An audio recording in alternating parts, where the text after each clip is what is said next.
Good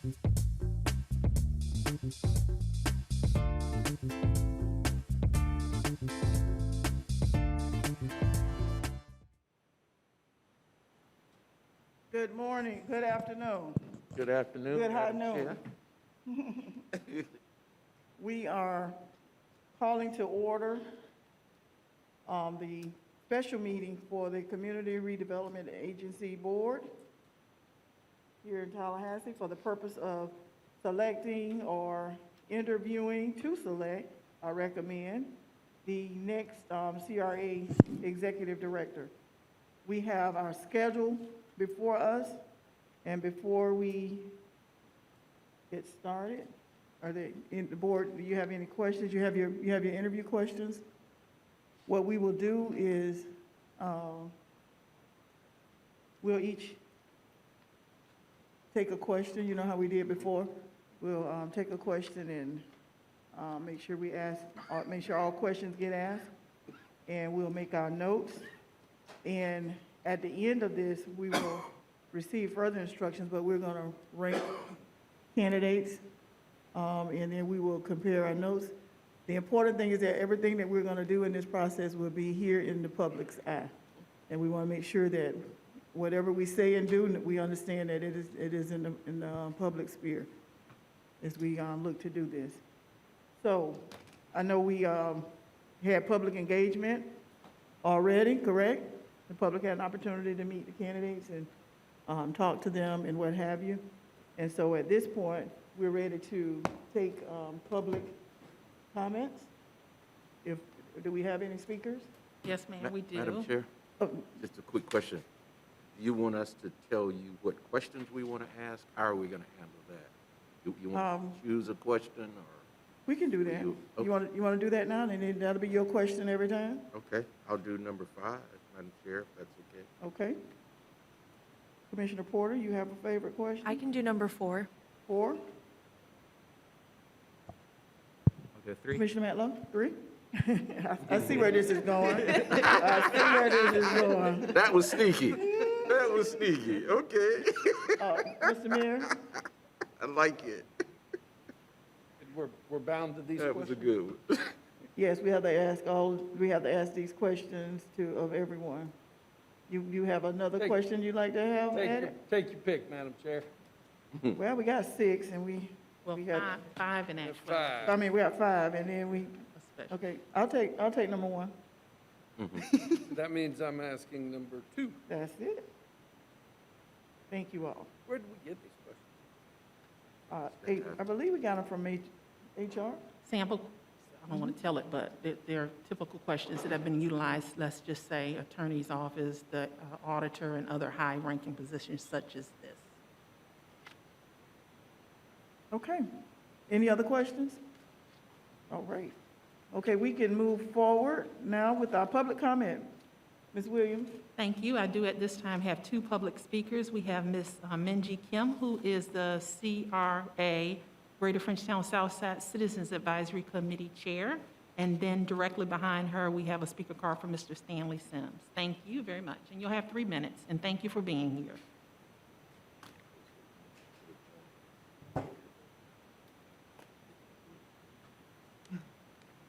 Good afternoon, board members. Thank you for making this selection process public, and I appreciate your commitment to having a deliberation in this public forum.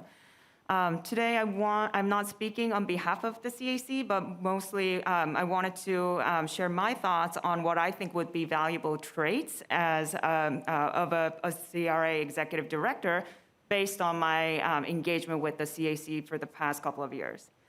I think there are 3 major traits that will be highly valuable for the new CRA director. The first one would be someone who really listens. Working with the community that's been denied of access to resources requires patience a lot of times, and someone who can really work with the community. So the CRA will benefit from having a leader that can really listen and also show empathy. I also think that highly organized person and has high integrity in terms of work ethics is important for this position. Interim Director Wayne Tedder gave us a good starting point. I've really enjoyed working with him the past year. And CRA will benefit from having a new director who can extend his work of establishing clear standards for distributing valuable public dollars. And finally, last point that I wanted to make was to look for someone who is innovative and also who can go against the current at times. This is, your opportunity to institute fresh new ideas and innovations in both practice and policies and management. So with that, I personally think that these are qualities that you should be looking for the new CRA executive director. And I really trust you to make the best decision that will be in the best interest of the CRA and the communities. And I'm really excited for this new phase of the CRA. So thank you, and best of luck to all the candidates. Thank you, and thank you for your service as chair. I know we pay you high dollars for that late night work you all have been doing, but thank you. Actually, there are no dollars. Thank you for volunteering. Next speaker, please. Mr. Sims, thank you. You'll have 3 minutes. Name and address for the record, please. My name is Stanley Sims. I operate a business at 603 Martin Luther King Boulevard, housed in the designated area of the CRA. And I'm very pleased with staff and the caliber of candidates that we have for the CRA for a time such as these. I may not say it as eloquent as Ms. Kim there, but I had the pleasure is that it's cultural. Someone needs to have a cultural understanding that all black men are not angry. Sometimes we're just passionate. Someone who understands that there was a guilty verdict and there is an issue of concern. Commissioner Cox, in my old church, they used to sing a song, "The storm is passing over. Hallelujah, hallelujah."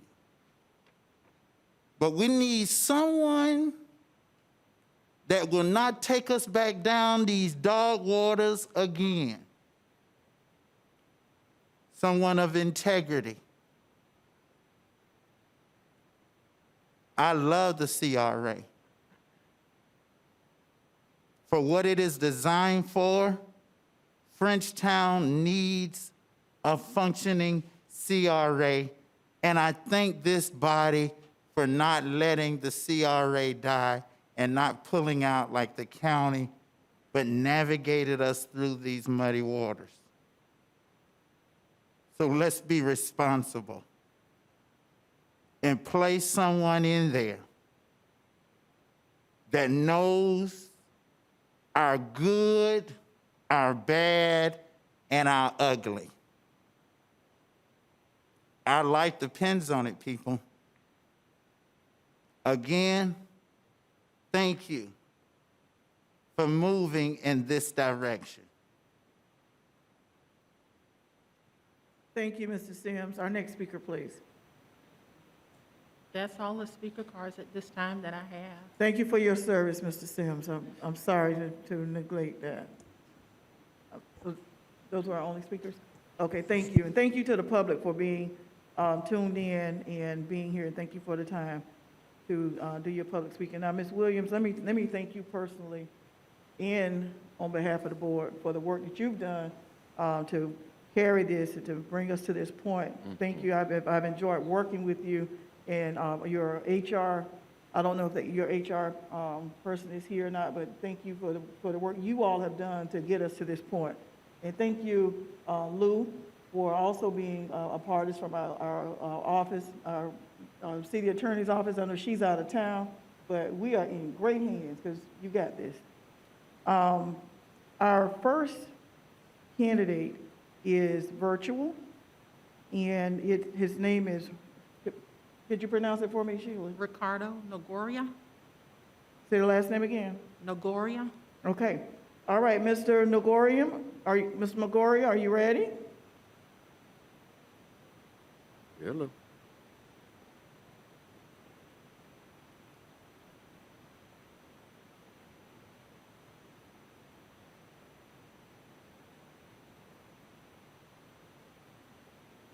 Mr. Nogoria? I want to make sure we can hear you. Am I saying this? Can he hear me?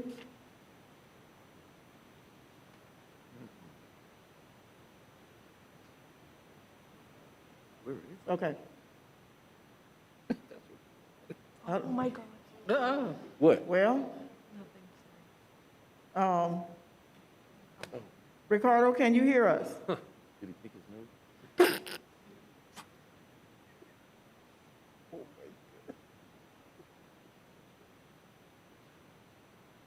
Somebody let him know. Call him. Do we have his phone number, Maybe man? just stop the video. Okay. And if we can get him on the phone, we can do it that way as well.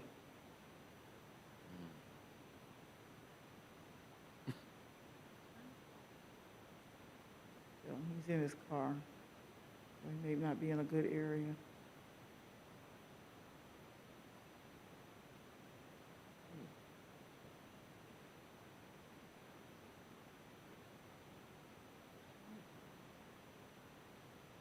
He's on the phone? That's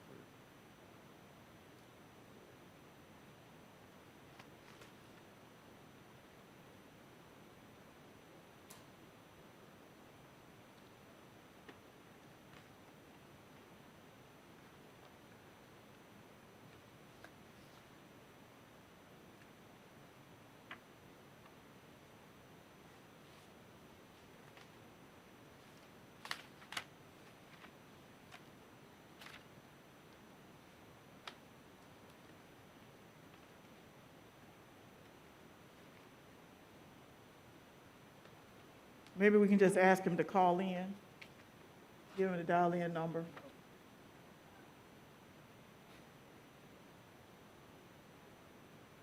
Okay.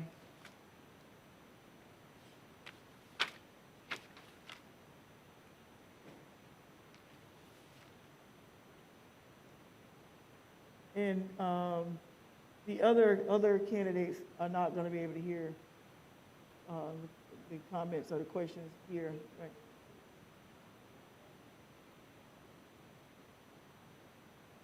Okay. The question that I'm asking is, will the other candidates will not have the opportunity to hear the interviews of, We have asked them not to do that, Okay. but because this is a public meeting, we Okay. could not necessarily preclude them from doing so, but we have gingerly or gently asked them if they didn't mind not to do it. okay, all right, thank you. That's all we can do.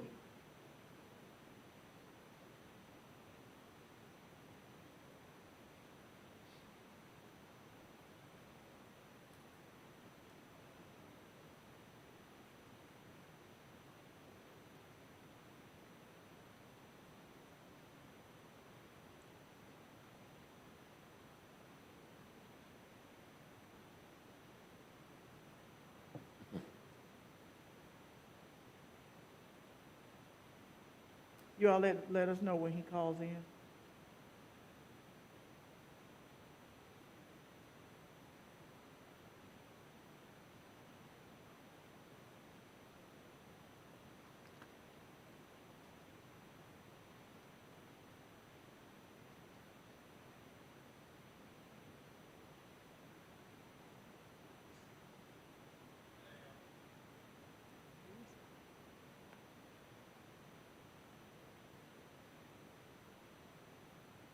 Mr. Can you Noguera, hear can us? you hear us?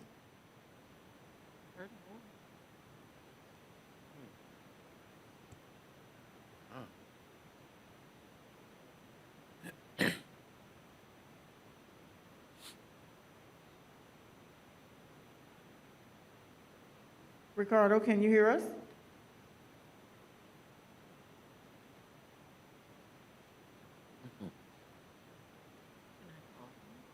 We haven't gotten through to him. Give me a number, we'll call him.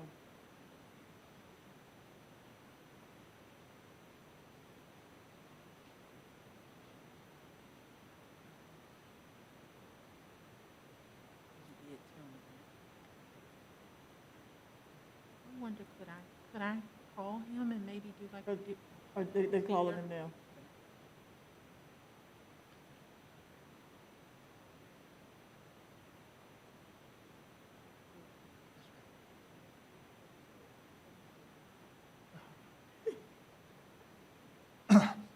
Fella. Well, fella in our office, his wife says he's masked. So, thank you.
Okay.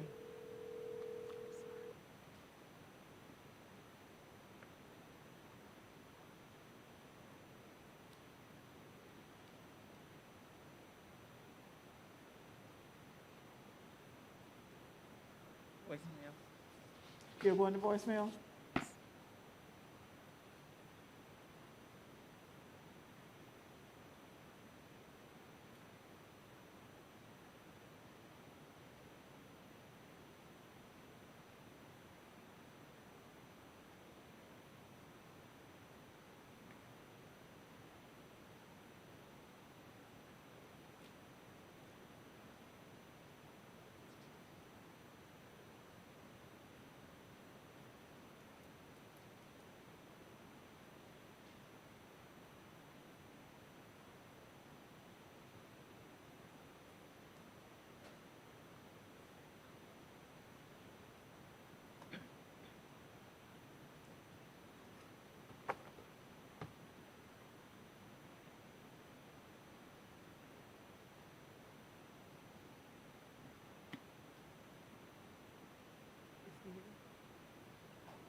Hi, Ricardo. Yes, I'm having trouble with your IT guy. I understand. So we have you on the phone. I'm calling you from my phone. Can we, are you in a position where you can proceed from here? Yeah, I can proceed from here. Sorry Okay. about that. Okay, let's just go ahead. We're ready with our first question. Sure. And the first Sorry question, about that. that's okay, that's okay. The first question is, why do you think this could be the right opportunity for you at this point in your career? And why do you think you might be the right candidate for us? Sure. Well, about a month ago, I'm continually looking to expand the cadre of tools I have in my box in CRAs. And I'm always looking at CRA websites. And about a month ago, I came across the Tallahassee website and started looking at how you're using your $5 million a year in TIF funds and realized, wow, this city's got it right. They're really diversified. They're going all across various segments, supporting mixed-use market rate development, affordable housing, small businesses, events, culture, and so forth. And at the same time, expanding the TIF. So I said, let me take a look a little further. And I started looking, and I noticed there was a CRA director position open. So I said, wow, this is very exciting. So I went ahead and applied for it. Why I think I'm the best candidate for you, I come with 30 years experience as a redevelopment and economic development professional, having worked in California, Florida, and the state of Washington, and really having changed the image of cities, having lifted them up, having worked at the grassroots level, but at the same time being able to work with corporations to attract investment to a community that has lacked it. So, I'll pick on Cape Coral in Southwest Florida as an example. They've had CRAs since 1986. And I came here in 2019, and there's been no vertical development. I quickly went out to ICSC, Urban Land Institute, NAIOP, and started changing how people view this community from the outside and attracting investment. And just in the past less than 24 months, I have 2 development agreements in the works. Last year, I was able to use TIF funds and general funds to retain and grow a local company here, office technology company. And last week, August 3rd, I took a development agreement to the CRA for an Indianapolis-based developer to take a long idle asset that has sat since 2006 and negotiate a development agreement with that developer. And in November, I have another one pegged on vacant property that has sat here for several years. This is how I have succeeded throughout my career, taking communities that were economically challenged and lifting them up. And at this point in my career, I am looking for a community that I can use the whole cadre of tools. And I understand you put quite a bit of funds into events to preserve and grow your cultures. So there are opportunities to work with the traditional developers, and I know you have 2 universities there, both FAMU and Florida State, to attract investment, hotels and mixed use and so forth, and continue the growth taking place in Tallahassee. But at the same time, take care of the local folks by supporting small business development, affordable housing, and events. So that's why I am drawn to this position, and I have a very diverse background where I can address this. Okay, thank you. Our next question. Here. Ricardo, thanks for joining us, and we appreciate you submitting your application. Tell us a little bit about your communication style. You'll be answering directly to the board of the CRA, but obviously the majority of your communications will be with the citizens and with the city itself. Tell us a little bit about yourself and what you... My communication style, I'm very, I'm a New Yorker, so I tend to be a straight shooter. I tell things as I see them, but I try and also share with folks so I don't offend folks. I try and break things down. So if I'm communicating with members of the general public, and I try and communicate using layperson terms. When I'm dealing with other city departments, and I just got off the phone, I was on a Teams meeting with other departments talking about large developments in Cape Coral. I can speak their lingo, and I'm very collaborative because I know redevelopment and economic development in general do not work in a vacuum. You need to maintain positive working relationships with your planners, with your building departments, with your engineers and so forth, as well as with other agencies such as the county, the utility companies. So from that standpoint, I work in a very collaborative manner, and it's all about teamwork. When working with elected officials, I know the buck stops with them, so I try and keep them informed. In fact, I had 2 web meetings this morning with 2 CRA commissioners to apprise them, and it's one-on-one, to apprise them of a project that'll be going before them on September 2nd, so they don't ask a lot of questions and are not felt like they're out lost. I meet with them, whether it be through a Teams meeting or face-to-face, apprising them of upcoming items coming on the agenda. So different approach, whether it be with electeds, appointed officials, the community, as well as city staff. Very collaborative, but at the same time, being able to take technical information and break it down in layperson terms to both elected officials and the community. Thank Hopefully you. that answers your question. Thank you. Next question, Commissioner Sure. Board Member Matlow. Thank you, Madam Chair, and good afternoon, Ricardo. So my question is, the CRA Executive Director position is hired by the CRA Board and serves at their pleasure. And this is a two-part question. What is your experience with working directly for a body such as this, and how will you develop and maintain an effective working relationship with members of the CRA Board as a whole and individually, in addition to the community at large? What was the first part? I got the second part. The first part is, what is your experience working with this type of body?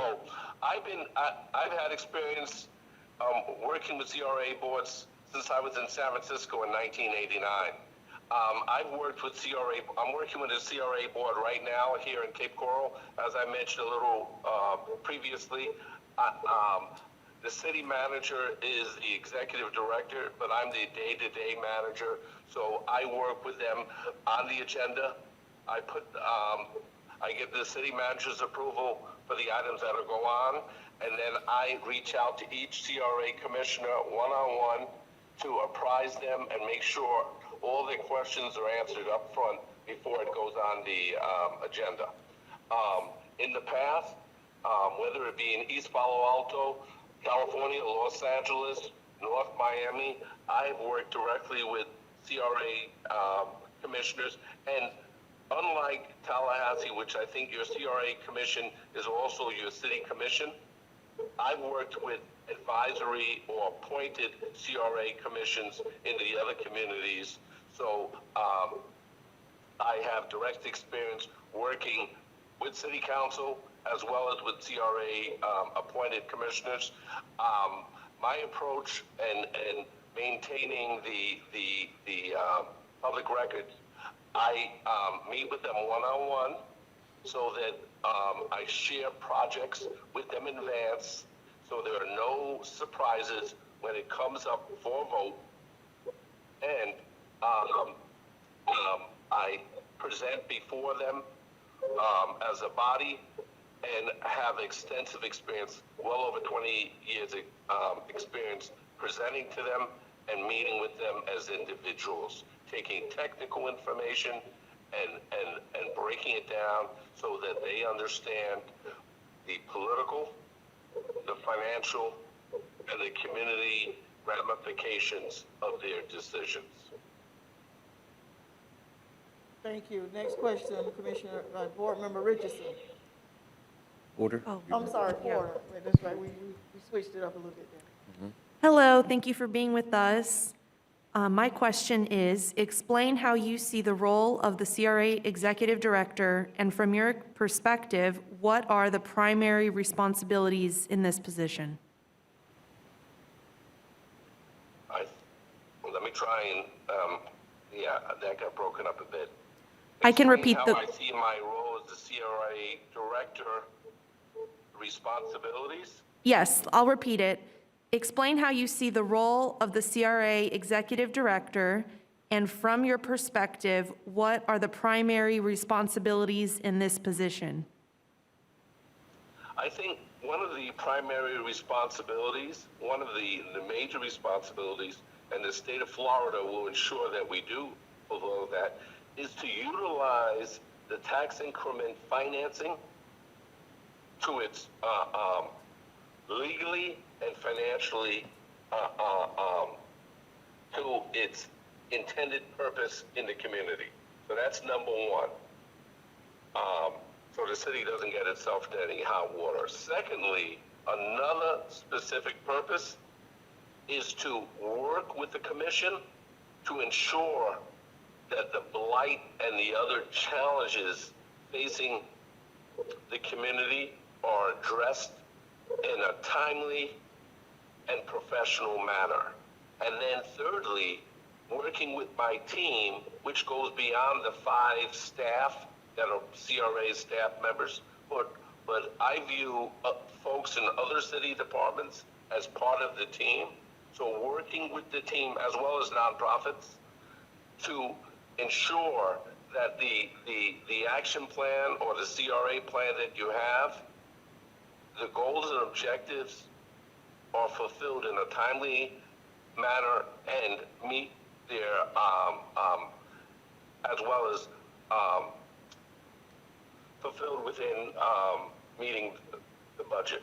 So number one, making sure that we're meeting the state legislature requirements legally and financially. Number two, fulfilling the CRA plan in accordance with the adopted plan and what the what the city commission / CRA commission view, what their goals and objectives are.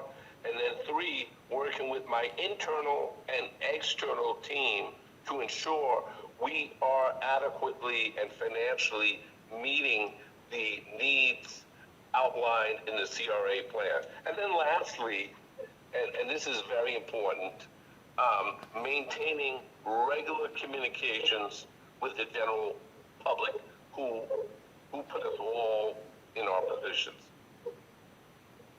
Thank you. Board Member Richardson has the next question. Thank you, Madam Chair. Ricardo, this is Curtis Richardson, board member. My question is, what do you see as the most important issue facing the Tallahassee CRA or CRAs in general? It's a 3-part question. What strategies have you implemented in the What is past? the most important issue facing the Tallahassee CRA? Yes, or CRAs in general. Oh, CRAs in general, thank you. Because I've spent a lot of time on your website, and there are a lot of important issues. Okay. I think one of the I've got a couple of, biggest challenges, Ricardo? and I had that in Ricardo? California, and California no longer has CRAs You did- because the state legislature disbanded them back in 2012. One of the most important issues facing CRAs in general, and I've had to advise our Public Works Department and others here in Cape Coral, is to ensure you're using those TIF funds correctly. Because there are folks at the state legislature who would love nothing better than to terminate CRAs. So one of the most important issues facing CRAs across the state of Florida is to ensure that you're using the money correctly. And you are addressing blight throughout your community.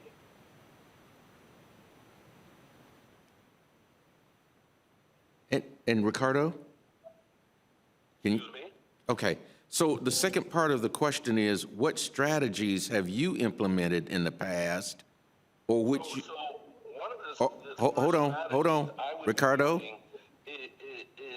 is Ricardo. familiarizing myself with your CRA documents, and I've Ricardo. already begun doing that in your budget to ensure that there's adequate. Ricardo. You have $7 million in there right now Ri- based on that.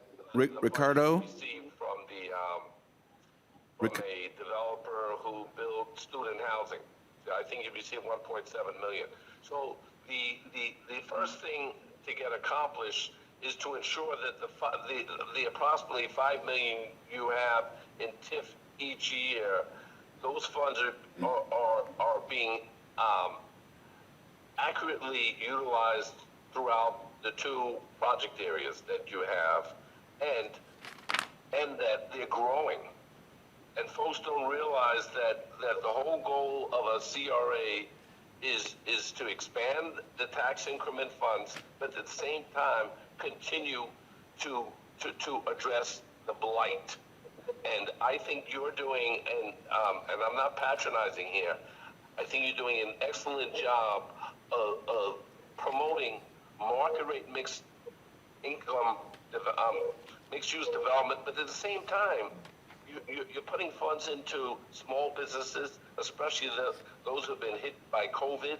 You're addressing blight, buying some of these dilapidated small properties in neighborhoods and working with the community to address those issues. And those are good uses of TIF. And then you're also you're not spending a lot of money, but you're spending a couple $100,000 a year on events which promote culture and the African-American community and arts in the community as well. So you are touching quite a few areas in redevelopment that will ensure that the community continues to support the CRA, and the CRA continues to address blight from a macro standpoint. So I think you're doing things right. Unlike a number of other CRAs I've worked with throughout my career, you're taking that $5 million and you're touching different segments of what redevelopment is all about. And I would want to continue to do that. I haven't physically been to Tallahassee, to be honest, so I don't know if and you also own some assets. You own some parking lots, and you're using those public assets to leverage private development, which is what redevelopment is all about. And I'm doing something similar here. I'm taking 10 to 15% of the projected TIF that a developer will bring in to a project of $60 million, and we're rebating the developer $8 to $10 million over time. You're doing the same thing there in Tallahassee. So you're reinvesting their investment back into their project without adversely impacting your budget, and you're using some of the macro or the gross TIF to support other aspects of your community, such as culture and small business development. Sorry if I'm getting too passionate, but that's how I am. Well, thank you. We appreciate passion. That concludes our questions for you this afternoon. What questions do you have for us? My question to you, one of the main questions is, one, what kind of CRA director are you seeking? And then two, what's your timeline? And when I say what kind of individual? Many of the people who will be interviewing for this position probably have similar experiences on paper. But what kind of individual are you actually seeking? And when are you seeking them to come on board?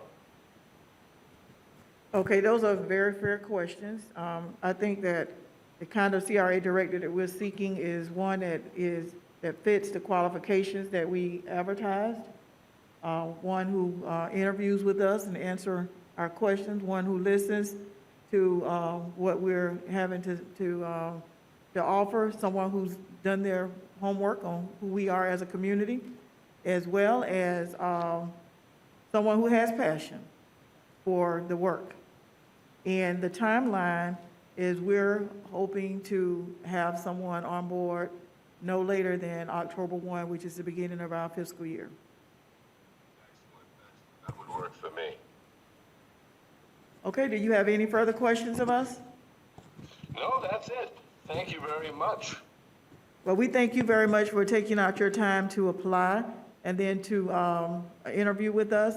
We will continue down this path, and you will hear from us one way or the other through our HR as we go through this HR process.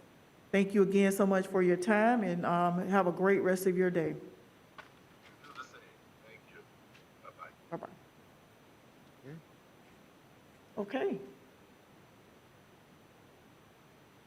Board, would you like to have some comments now, since we have about 5 minutes before the next candidate? Madam Chair, will you just walk us through the schedule of how this works? Okay. Okay, what happens today is we're at the interview process, of course. We said that we would do 5, we would select 5, and we selected 5 based on who was eligible through the HR process, and so we're interviewing today. And then today, what we will do, we will also evaluate, we will rank, and then we will discuss our ranking.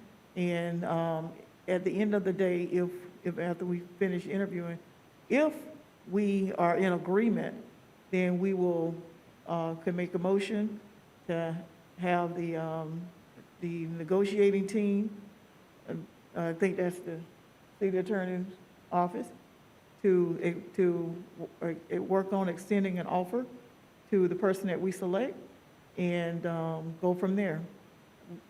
Very similar to what we did with the city auditor position. And I would want us to not only select our top rank, but have an alternate, just in case there's an issue with the top rank. Any other questions? We okay with that? Okay. Because remember, our goal was to, at the next CRA meeting, to be able to announce that we have extended an offer, or wherever we are in that process. So that's what we're charting for. Would we like to have any discussion about this particular candidate, or would you just like to quietly rank, and then at the end of the day, we can compare our notes publicly? That was the way I thought we would do it, Madam Chair. Okay, well, I want to do it however works best for the board. Okay? Is that what everyone's thinking? Yes, Madam Chair. It would be my preference to hear from all the candidates, and then we can compare them and talk about strengths and weaknesses between them. I completely agree with the process you laid out, and obviously, if the board doesn't come to an agreement today, we can always get more applicants, but I'm hoping, out of the 5 that we have some strong contenders. Okay. Board Member Porter? Okay, all right. Mary, we good? Okay. All right, well, we have 2 minutes before the next candidate. We need to take a quick break. We're good. All right.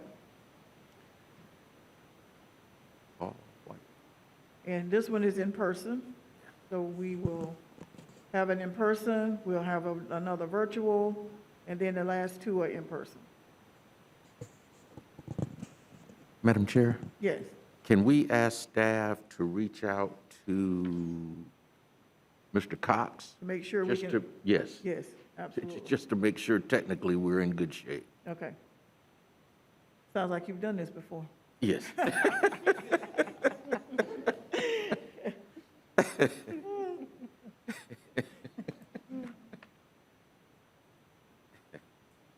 You're doing a great job too, by the way, Madam Chair. I'm doing the best I can do. You Thank are you. handling the meeting well. The little cowboy. Yeah. I'm trying to get his attention. Yeah. He was something.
Morning. Hey, good morning, sir. Chair Head Wires. Good morning. Good afternoon. Oh, good afternoon. It's morning somewhere, but not here. Somewhere in the world. Thank you for joining us, Mr. White.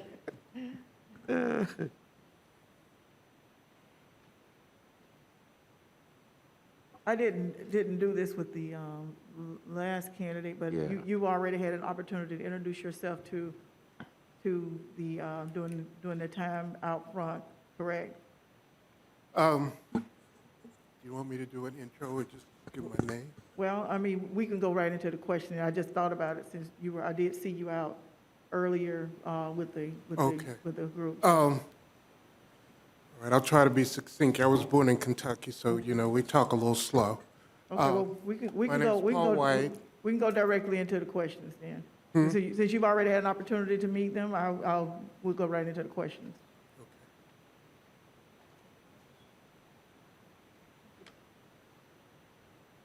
The first question I will ask, and why don't we, since he's here in person, why don't we go ahead and introduce ourselves? Yeah.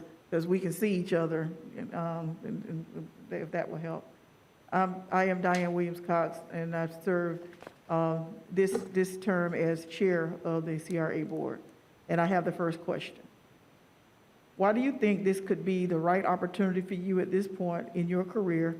And why do you think you might be the right candidate for us?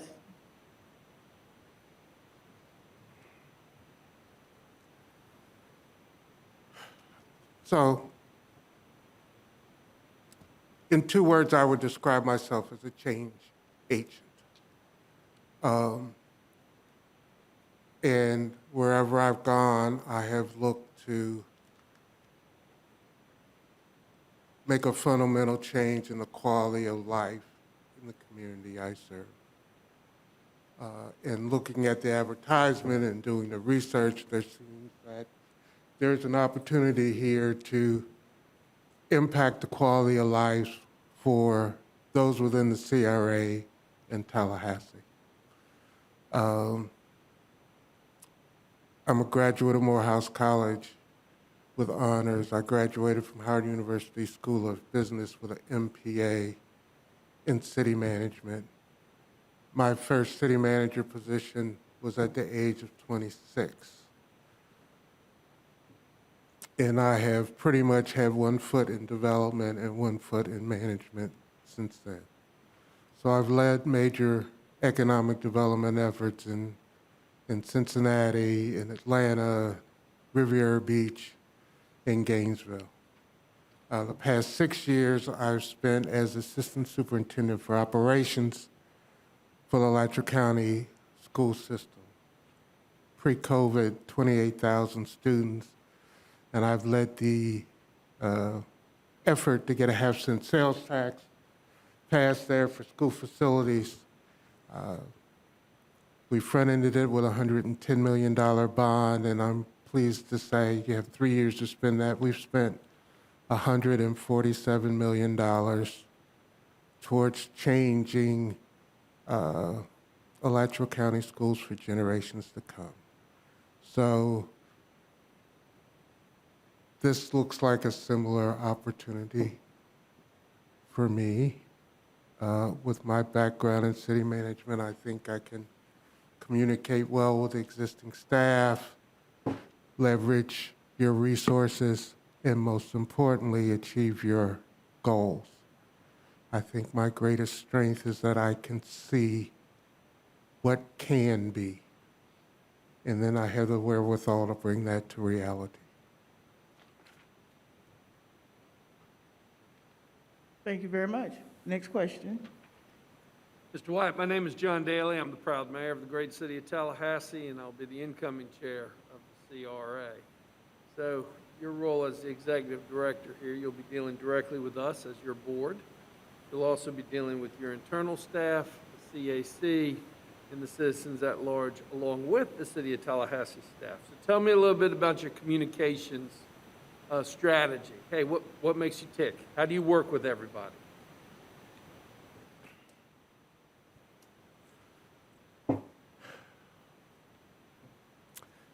well, you cannot over-communicate. I have a servant leadership style, which looks to pull together the staff at the CRA, the city, et cetera, to have us all focused on achieving those goals that were outlined in those reports I saw. And it's important, you know, management is people, processes, and systems. Leadership is creating a culture and walking the walk. One of the citizens asked me if I was going to be seen in the CRA. Quite frankly, I don't know how else to do it. I don't know if the office isn't there or not, but the only way that I know to establish credibility is to be seen, to communicate, to be consistent, and to follow through with that. So my communication with this board, my communication with the citizens has got to be regular and consistent. I'm a big believer in transparency. On the school board website in Alachua County with the sales tax, you can click on there. There's a storyboard that'll tell you exactly what's supposed to happen at each school. There's an update where you can see exactly how much money has been spent financially on each school and each category of activity. And that way the citizens always know where the money's going. So the flip side of that is that's the quickest way for me to understand what's important to you and what's important to the community. So that's kind of my philosophy. Early and often, if I believe you should know bad news first, but I'll never bring that to you without a solution. Excellent. And by the way, thank you for taking the time to be here in person. We appreciate it. Hey, Mr. White, I'm Jeremy Matlow. Thanks for being with us today. I know this is not as informal face-to-face interview process, but we appreciate your answers so far. So my question will be, as a CRA director, you'd serve directly at the pleasure of this board, the CRA board. The first part is, what's your experience working for that type of body? And the second is, how do you keep an effective working relationship with the entire board, but also individual members, as well as the entire community? Well, I have lots of experience with that. Generally, there's a contract involved with that. I don't know if there's a contract involved here. But from what I've seen of this situation, you know, you've done, and I want to congratulate you. There's been a lot of work done with the community in identifying what the priorities are there. In the last report I saw, there are performance measures that have been laid out to be achieved. And I'm very comfortable with that.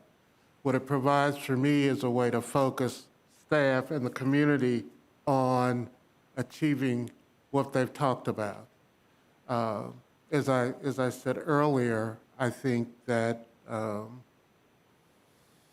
transparency is important. If I get a referral, a question, generally I like to respond to the entire board, so there's no perception that I'm just working for this member or that member. We try to do that in a timely way. We will provide ongoing updates during our normal board meetings so that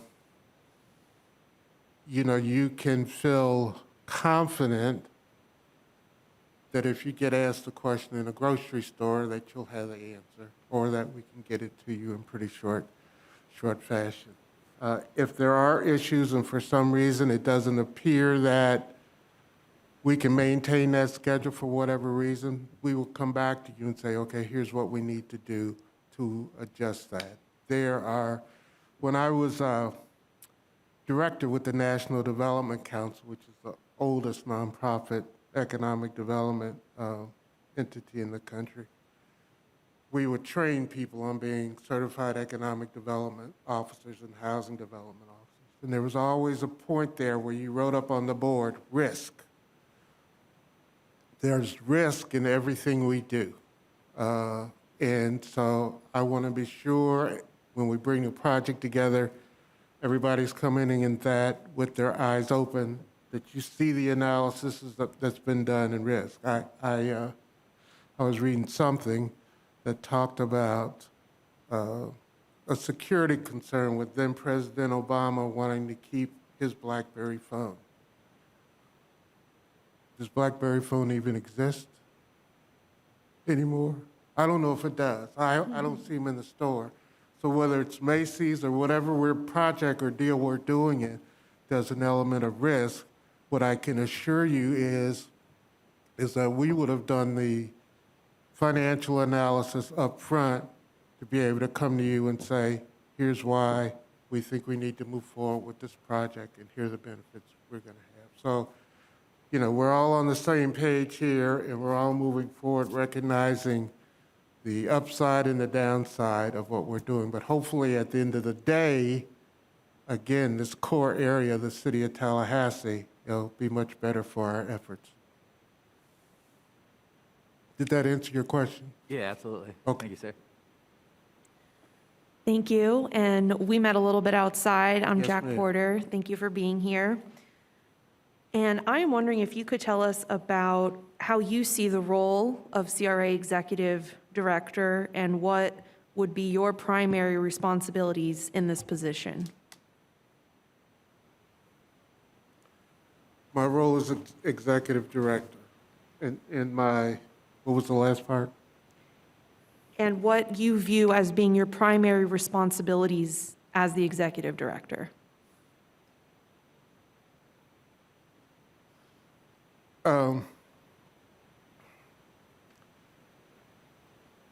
Well, let me start at the end, I guess. My primary role as executive director will be to execute the vision and the strategies that have been laid out by this board in the community, and to develop the communication strategies, the presentations, et cetera, to achieve buy-in from everybody in terms of how exactly we achieve those goals that have been laid out by this body. So again, from my role, it's going to be communicating that, making sure we're on timeline, making sure that the existing staff, once I get to know their skill sets, their capabilities, that we understand, they understand that we can achieve our goals unless each and every one of us do an excellent job at doing that. It will take me communicating with the various stakeholders, the Downtown Improvement Corporation, the citizens that aren't here, I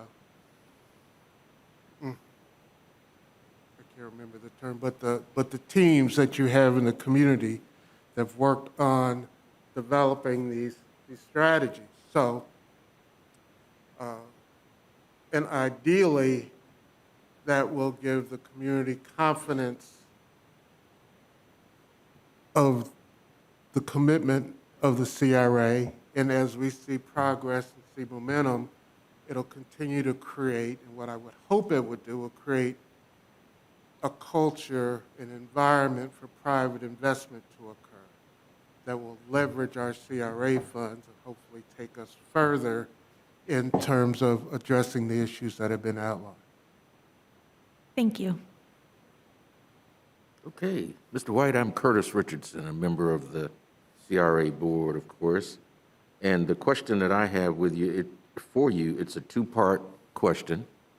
What do you see as the most important issue facing our local CRA, if you are familiar with what we've tried to accomplish here in Tallahassee, or what do you see as the major issue facing CRAs in general?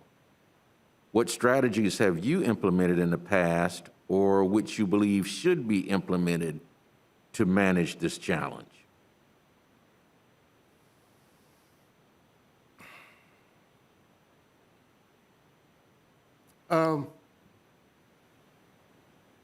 Okay, well, I think CRAs all have the issue of, you have two issues, basically. One is, how much tax increment are we generating? And two, how do we leverage that? And as I stated earlier, create an environment for private investment to occur. Now, in terms of the activities I've seen, you know, you're going to have, my view, lower hanging fruit. What's that going to be? That's going to be your infrastructure projects, you know, because we can do the design, if we have the money, bid the contract, you get that down. That sends a signal that the city, that the CRA is investing in that community, and that sends a positive signal for others who may want to invest. We're going to have to, at least in my view, have a focused communication strategy to market and brand the CRA as to here's why you want to come here, here's the benefits of it, and here's how we can assist you with that. So that somebody looking at it, if they're looking for that 20% return on investment, we can make that happen. Again, we don't want to overfund. We want to do enough to make that happen. So my role, and based on my skill set, there'll be a lot of different things. I'm not sure, or I haven't seen the financial analysis behind the projects. One of the things, again, in my background is I was the guy who would analyze that and make sure cash flow was adequate to pay debt service if things are structured that way. So you have those technical skills, you have those coaching skills, which will lead to my mind, the more difficult issues, which are those that that involve the human capital. You know, how do you increase the median income from $17,000 a year? Because if we're looking to increase home ownership, 33% of that is something like $467 a month. Habitat House can cost you $156,000 or $200,000. So how do you put people in the position when they can afford the debt service to actually be in a home? And that's a much more difficult task. When we talk about the high percentage of people that don't have a GED, one of the things that I learned in my time with the Empowerment Zone is, and it makes sense, you know, most funding programs are set up and you're supposed to place this many people, and that's what your funding is based on. But you have to have an 8th grade reading level to be functionally literate. If I'm coming to the program and I've got a 6th grade reading level, it's going to take you, ideally, at least 2 years to get me up to the point where I'm literate. So what happens in those kind of job training programs is you end up skimming. You end up placing people that have worked and those kinds of things, but what you don't do is break that cycle of generational poverty, which is really the key to what we're talking about if you're talking about lifting people up so they're empowered and they can gain wealth. So that's a much more difficult challenge, and I would say we would need to involve the school system and some other entities in addressing those kinds of objectives that I saw in the plan. But I don't really think there's a situation you're facing where there isn't a solution. You know, there's some smart people in this room. You spend enough time dealing with it. Now, we may not want to pay the cost to do these other things, but I feel like we're in the business of solutions. That's why we're all here. That's why you're getting that big buck up there as elected officials, right? So we can find a way. But my role will be pretty much to create that environment where these things can happen. Okay, thank you, Mr. White. Okay, that concludes the questions that we have for you this afternoon. Do you have any? Oh, I'm sorry. Yeah, we've done everybody. No, they skipped me. Like, I go and then he went. I know you're thinking linear like I am, but they flipped it Yeah. on us down on that end. So do you have any questions of us? Was where I was going. Yes. How do you see success for the CRA? What is your view? What does that look like to you? Because I saw all the objectives, but I guess to me, I don't, and perhaps it's part of the job, casting that vision to say, here's where we want to be, and here's what that looks like. So that would be success. So I'm asking from the board, what does that look like to you so that ideally we can begin working on achieving that vision and giving you that timeline of how we'll knock off each one of these goals and objectives that you have for the community? That is an excellent question, and each one of us will have a different viewpoint. But as a board, we work together to try to make sure that we accomplish the goals of the CRA, making sure that those communities receive the support that is needed to help break, as you said, the poverty cycle, to help clear up blight where necessary, make sure there's some economic development or some economic experience in these communities, home ownership, affordable housing, and a number of things. That's what I would say. And I would leave it to board members to give you their viewpoint, but that's where I see success. Madam Chair. For me, success is a lot of what you addressed in the first question, and that's just fundamentally improving the quality of life for the people who live and work in the CRA district. I think, for me, that's my guiding force of what we're really trying to do is to improve the lives of the people. Thank you, Madam Chair. Thank you. Anyone else would like to respond? Don't let me speak for you now, but I will. Yeah. Well, Madam Chair, I would just add, Mr. White, that we will let our strategic plan guide that effort. We will determine in that strategic plan what it is we want to accomplish and let that strategic plan guide our efforts, our investment in those areas where blight and slum have been identified.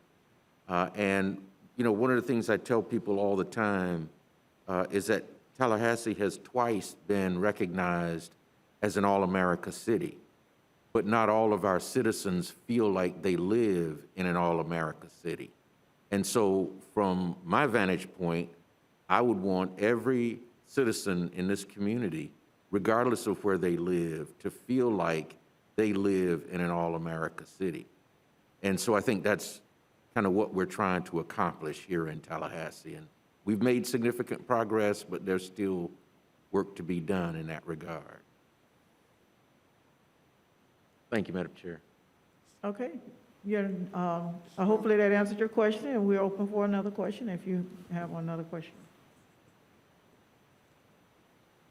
So could I just say with that, so one of the things that I would want to Can do. you come closer to the mic? Yeah, we can. If you can come closer to the mic for your answer. Oh, I'm sorry. One of the things that, if I should be so fortunate, that I would want to do relatively early on with the board is spend some time, I call them advances, most people call them retreats, in terms of looking at what is our consensus, if you will, on that vision. And then that's something we can take and run with and say to people, here's where we want to be. I can speak that to staff, we can speak that to the community in terms of, and here's our role in terms of, everybody's role in terms of getting that done. I just feel that that's very critical. You know, we can do that within the financial constraints of the CRA, so we're being realistic. It's not pie in the sky stuff. But at that point, you know, we're in lockstep, if you will, moving forward on what we want to achieve and how we want to do that. Thank you. Okay? Did you have any other questions?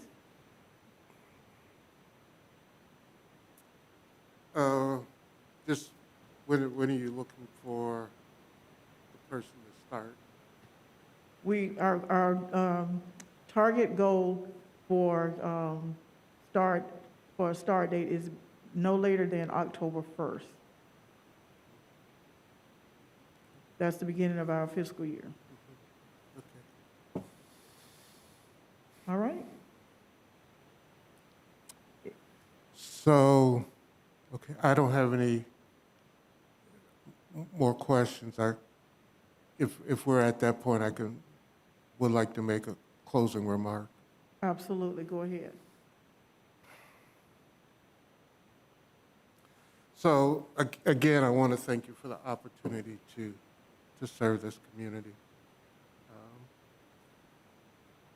If you look at my resume, I've been able to achieve major change in cities over 300,000, cities at 8,000 with staffs of 3,000 with staffs of 6.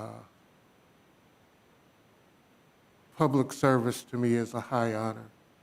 It's an advocacy for me. My family was taught, if you're not part of the solution, you're part of the problem. And each one of my sisters and I have committed our lives to service. I think that my experience works well here in terms of being able to turn your objectives, your strategic plan into a vision that can be accomplished in a timely manner based on your performance measures in a way that will make your citizenry feel valued, feel like they have input in the process, and can play a role in achieving those goals. So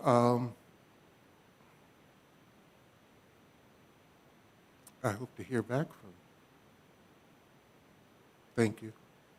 Thank you. Thank you very much. We appreciate your applying, and we appreciate you coming for an interview.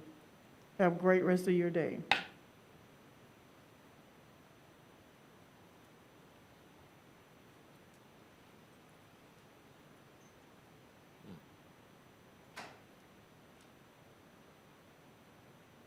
Madam Chair, it was very difficult to hear him with his mask on, and it was distracting that he kept having. Is it possible that for the other in-person interviews that they can interview without the mask? I would say if we have trouble hearing them, Okay. then we can maybe do that, but some of us, you can hear through our mask, Okay. like me.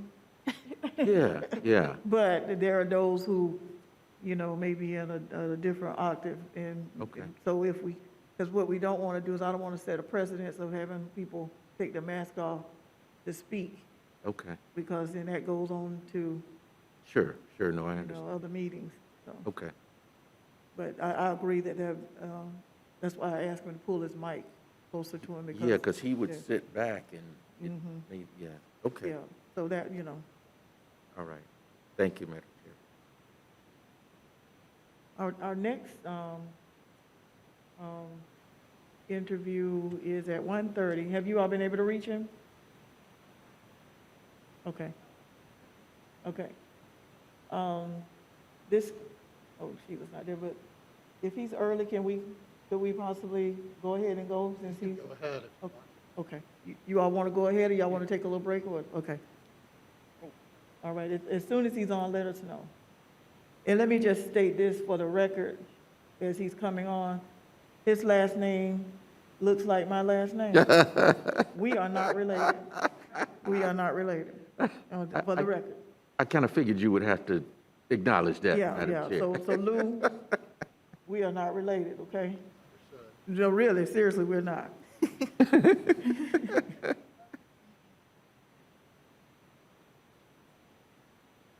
Mr. Cox, Yes, ma'am.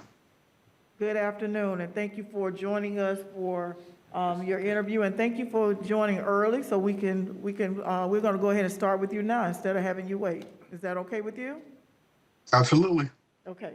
I was just sharing, my name is Diane Williams Cox, and I was just sharing with them that our last names look alike, but we are not related. So, we'll go ahead and get that established, but we're gonna go, you were not able to be here for the, public engagement piece. So, I want to, if it's okay with the board, to give him, a couple of minutes to just introduce himself to the public who is here, just so that you had an opportunity to engage with them as well. Thank you so much.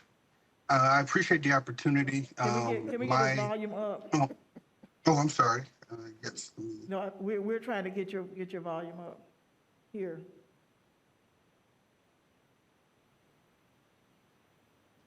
Can you hear me better now?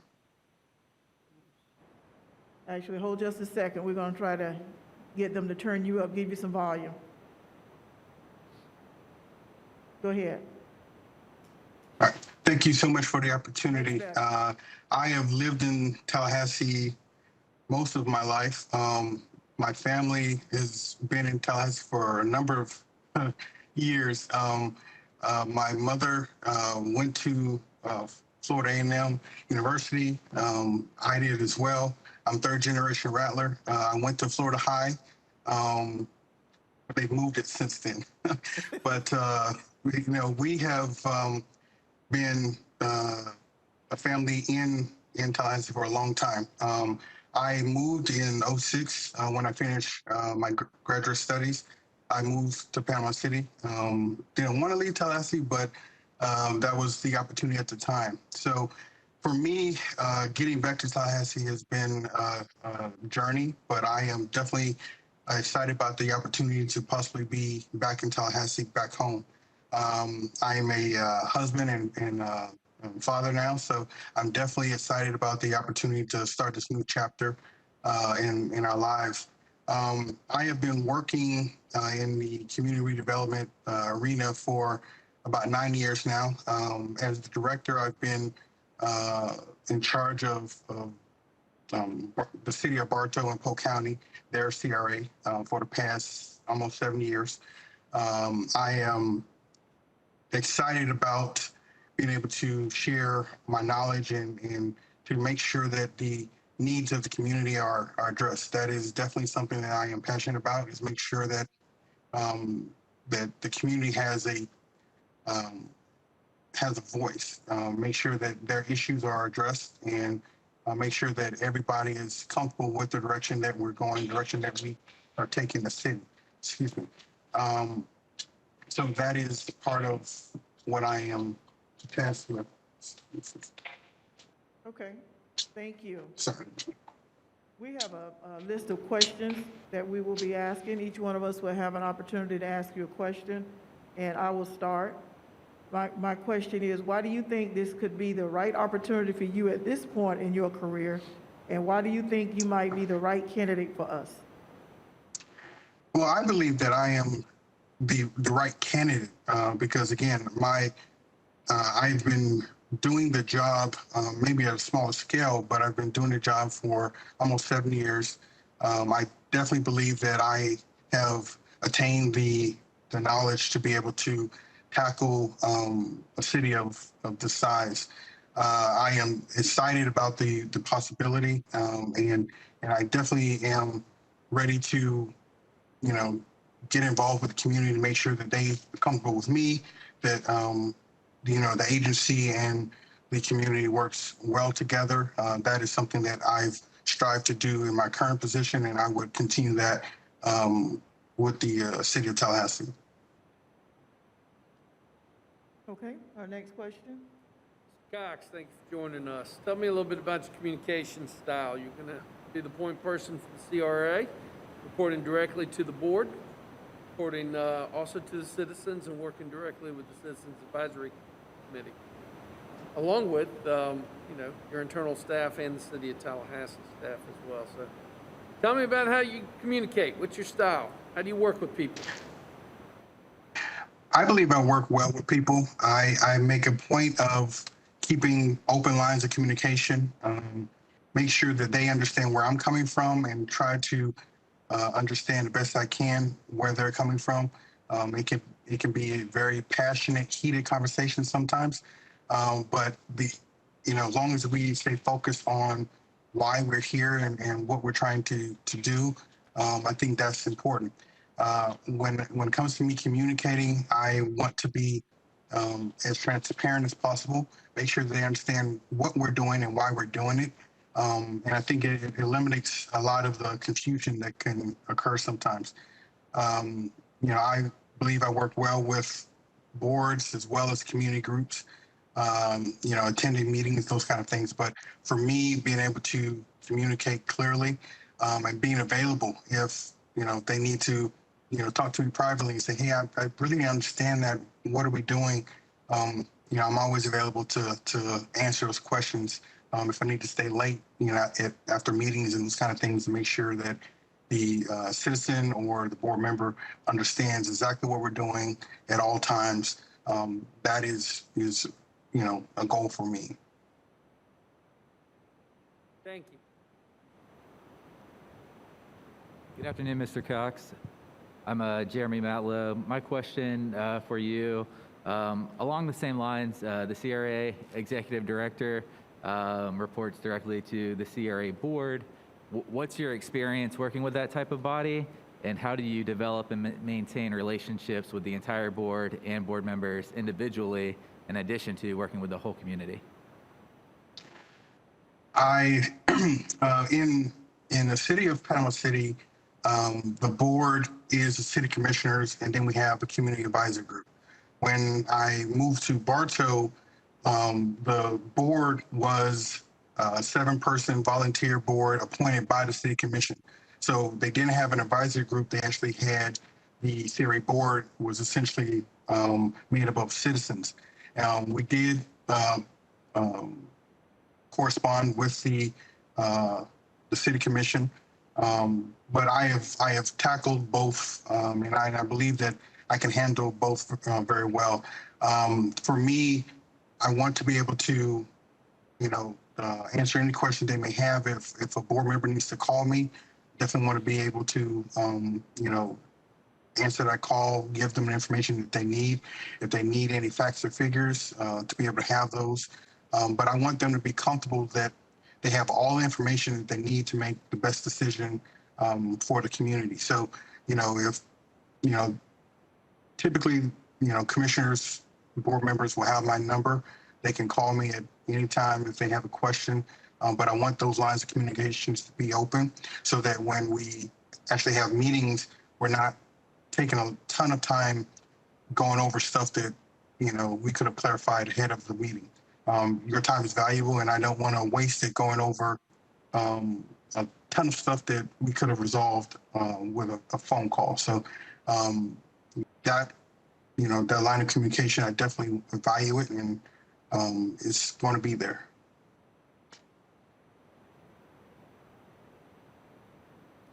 Thank you. Good afternoon, Mr. Cox. This is Jack Porter, and I have to say that I was really excited to read your cover letter, and the part about a Rattler coming home, this Rattler's ready to come home, I thought was really sweet. So it's a pleasure to meet you. My question for you is, how do you see the role as the CRA Executive Director, and what do you view as your primary responsibilities as the Executive Director? As the executive director, my mission is to complete the plan, the CRA plan, what has been identified as what is the direction of the agency for the next 5 to 10 years. And that is what I am tasked to do. So, every meeting, every year, the plan is to update you all on where we are on that plan, on that trajectory. So that is, you know, what I feel is the role. Now, along the way, again, there's always going to be communication with the board, but also the citizen advisory groups, and as well as community groups. Really understanding if the needs of the community have changed or shifted, we are flexible enough to be able to say, okay, what was okay in 2019 may not work in 2021 or 22. So let's be able to be flexible to maintain the continuity in the plan, but also understand that, you know, it may be a different environment now.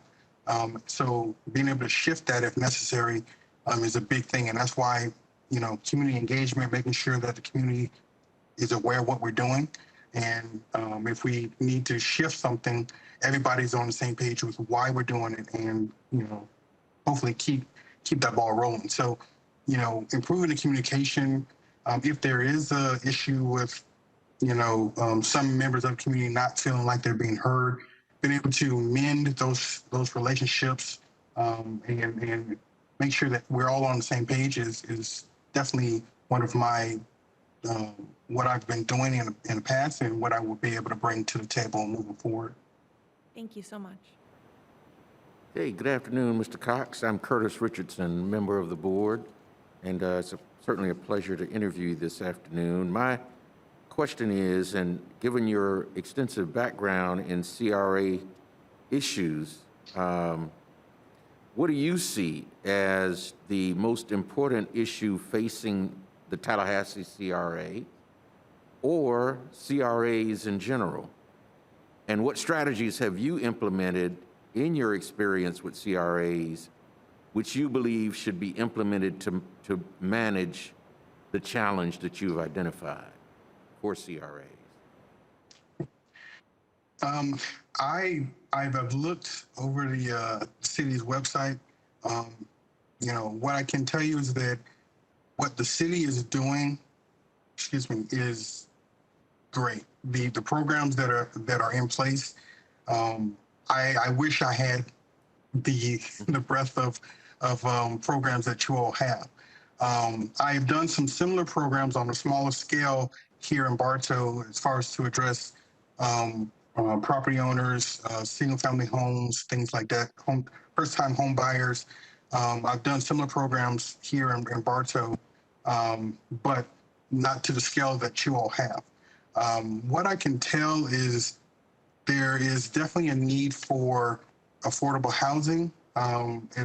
And a balance between multifamily, student housing, but also community housing when it comes to not gentrifying the area.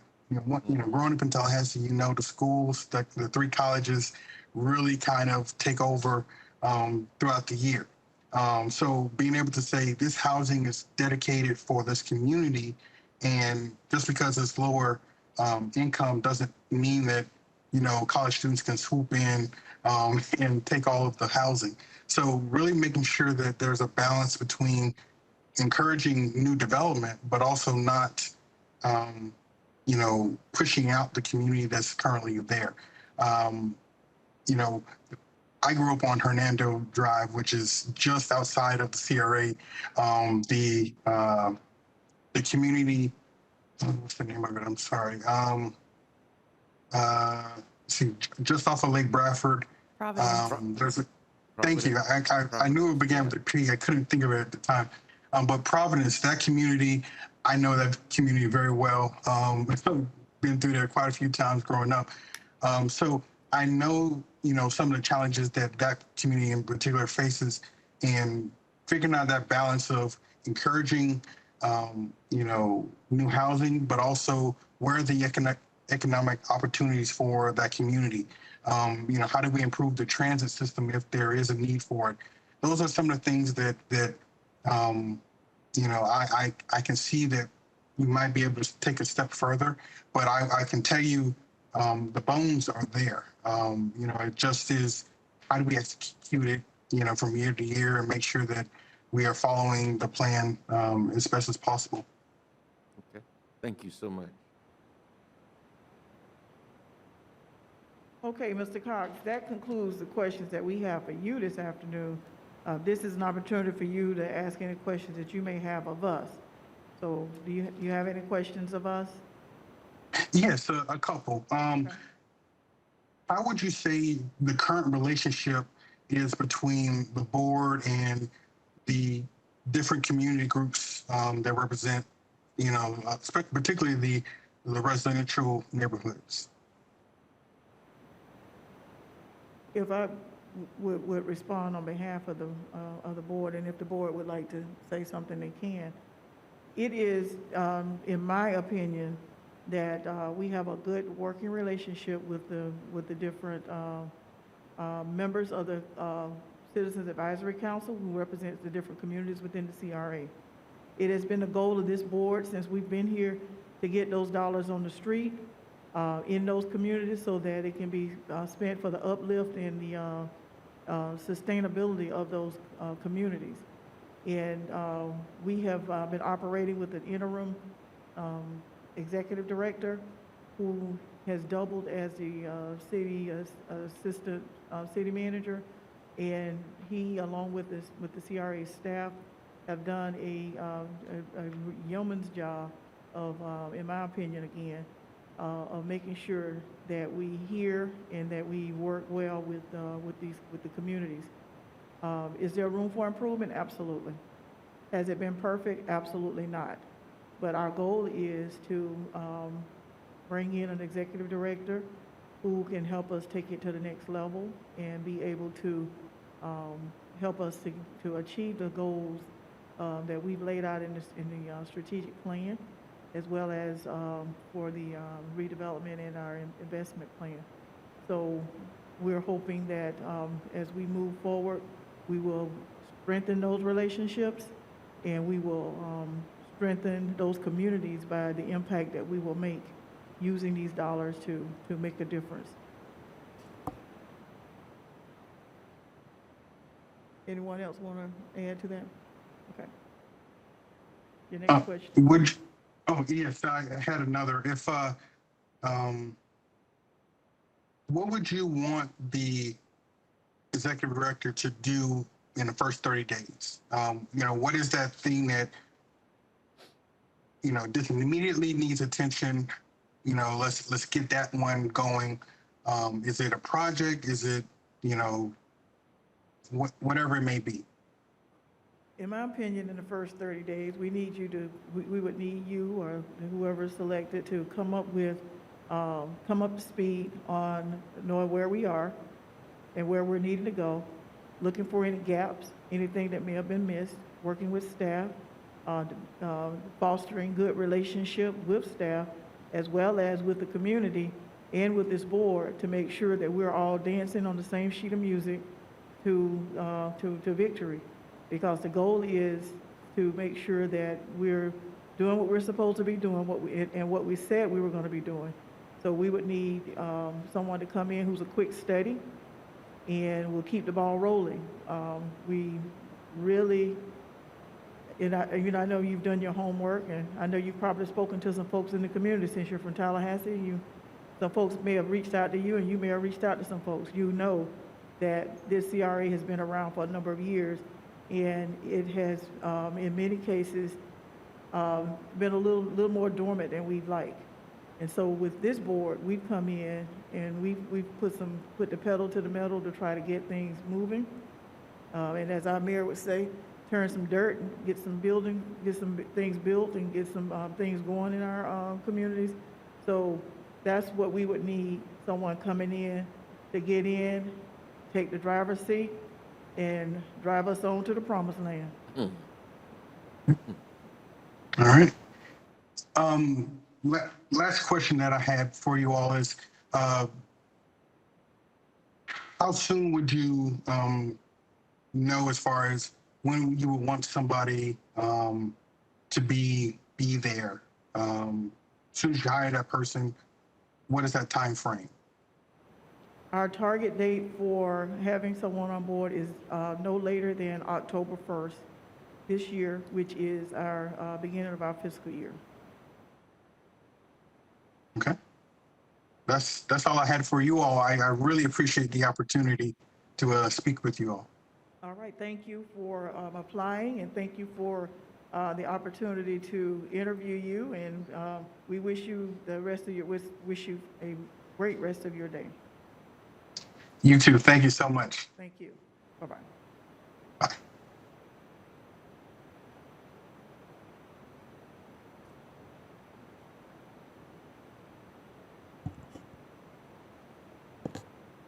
So, Ms. Williams.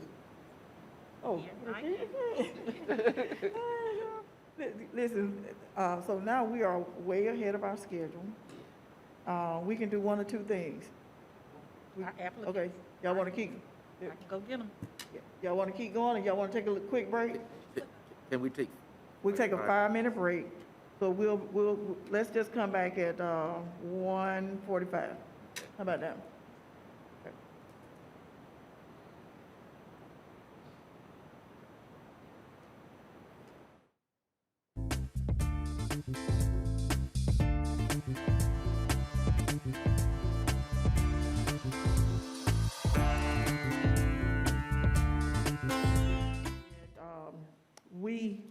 Because we know you, we're gonna go ahead and go into our questions. Okay. And I know you've had an opportunity to engage with the public that appeared earlier as well. So thank you for being with us today. The first question, and each one of us will have a question for you. Well, I didn't do an opening statement for everybody, I just did it for the virtual one that wasn't able to. But if you'd like to have an opening statement, we can do an opening statement. Whatever you. Okay. Y'all want to open this statement? Board? I'm fine to proceed with Yeah. questions. yeah? Okay. Well, Sherry, give us an opening statement, please. Hello, Commissioners and Madam Chair. My name is Sherry Curtis. I have worked with the CRA for 13 years now with the City of Tallahassee CRA. I'm currently a principal planner with the CRA. I have been involved with a lot of our community projects. I have built strong relationships with our community partners, our stakeholders in the Greater Frenchtown Southside District, as well as the Downtown District. I look forward to continuing to work with the community, engaging the community, and look forward to making the CRA the positive impact that I know it can be for our district. Thank you. Our first question is, why do you think this could be the right opportunity for you at this point in your career? And why do you think you might be the right candidate for us? This position currently, I believe, is the right position for me, being that I have worked in the CRA for 13 years. I feel like I've grown from the bottom up, working with community, building strong relationships with the community. I see that the CRA can continue to do positive things in our community. I like to see that we can make visible impact, immediate visible impacts in the community, where the community can see where the CRA investments are taking place and can be a proud place for them to live and increase the quality of life for the residents that are in our districts. Okay. Thank you. Next question. Sherry, thank you.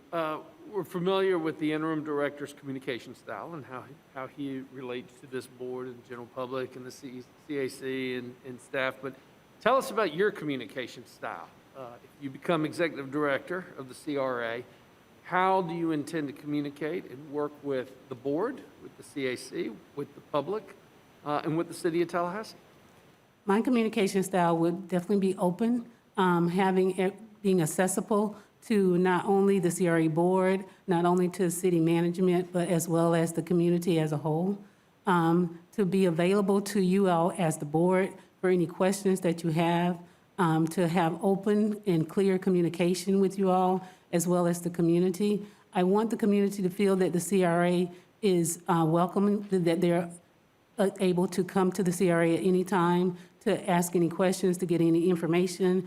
We want to be transparent to not only you all as the board and city management, but for the community to see us and to trust us and to allow us to build a bond in your community.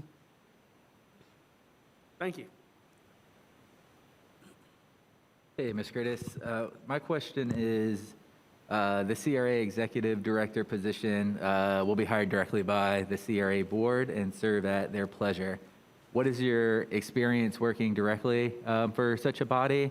And secondly, how will you develop and maintain a working relationship with the entire board and board members individually, in addition to the community at large? And so we have, as working with the CRA for the last 13 years, we have worked with the board. The board has basically been the governing body for the CRA in terms of getting direction from the CRA board on policies and programs for the CRA.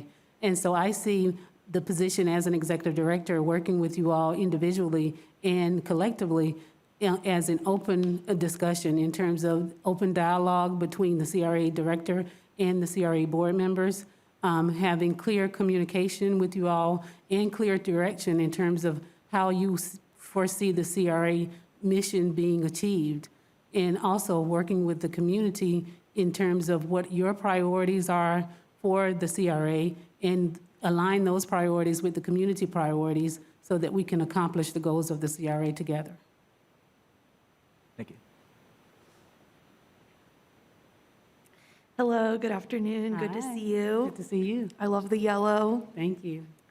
Okay, so if you could just explain for us how you see the role of the executive director and what you view as being the primary responsibilities of that position. And so I see the role as the executive director as being someone that is going to lead this organization, following clear direction and guidance from the CRA board, but also to enhance and to push forward and accomplish the goals that the community has indicated that they would like for us to see as part of the redevelopment plan for the Greater Frenchtown South Side as well as the downtown districts. So I see the executive director taking charge and accomplishing the tasks that are at hand in terms of the priorities of the CRA board as well as the community. And I think that as the executive director, we look to you all as the CRA board to make sure that I have clear direction in terms of how we go about communicating and accomplishing the priorities that the community has indicated that they'd like to see. Thank you. Okay, wonderful. Sherry, good afternoon. Good afternoon. My question is, what do you see as the most important issues, given your history with the CRA? What do you view as the most important issue facing our Tallahassee CRA or CRAs in general? And what strategies have you implemented in the past which you believe should be implemented to manage that challenge?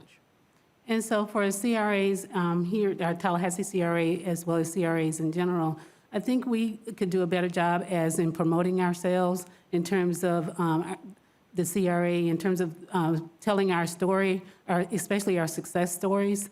I think we could do a better job in letting the public know how successful we've been, what type of investments we've made into their community, so they can, this visible investments that the community can see. I believe that the community will appreciate knowing how the CRA investment is being spent in their neighborhoods and how it's improving the quality of their neighborhoods. I think as a strategy, what we've done in the past and what we can continue to do is engaging the public, having more engagement workshops so that the public can see the processes that the CRA is going through, to look at the different programs that we're trying to accomplish, the projects that we're trying to accomplish, and making sure we have buy-in from the public. And just making sure that the public is aware of what we're doing and how we're doing it.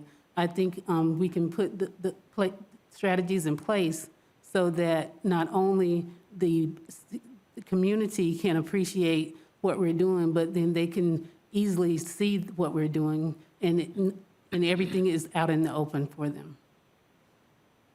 Thank you, Sherry. Okay, that concludes We the have that. questions Well, that we. there's Madam one Chair. other question for her, Madam Chair, on the second Oh, page. okay, because I was looking to see if you were done. Go ahead. Oh, okay.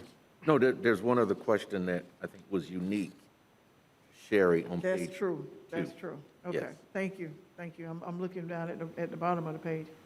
because we're asking questions that were provided for us.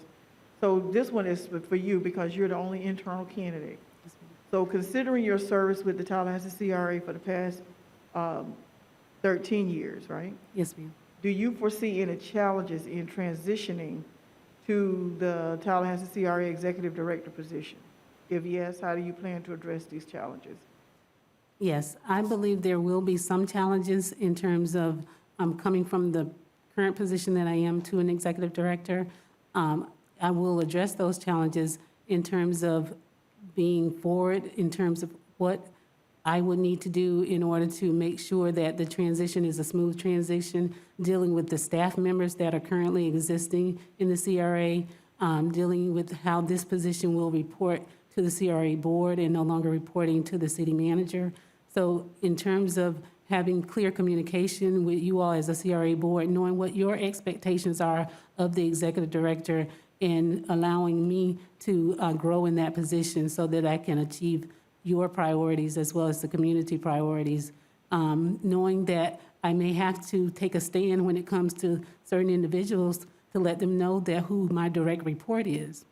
And that's something that I have to be clear about when it comes to the priorities that you all see in terms of the mission of the CRA. Okay. Thank you. Now we have asked all the questions. This is your opportunity to ask any questions that you may have of us. So if you have any questions of us, feel free. Okay. I do have a question in terms of what you all would like to see in a CRA executive director. Okay. I will answer on behalf of the board, but of course, board members, you're free to chime in. Basically, what I believe we're looking for is as advertised, what was included in the advertisement that we put in for the experience, as well as the credentials, as well as someone who can work well within our community, can work well with staff, and work well with this new reporting structure of the board. Anybody want to add anything? Okay. Another question I have for you all is, what can the CRA executive director do to help you all as the CRA board? In Well- terms of the missions that you all foresee for the CRA? Well, that's a great question.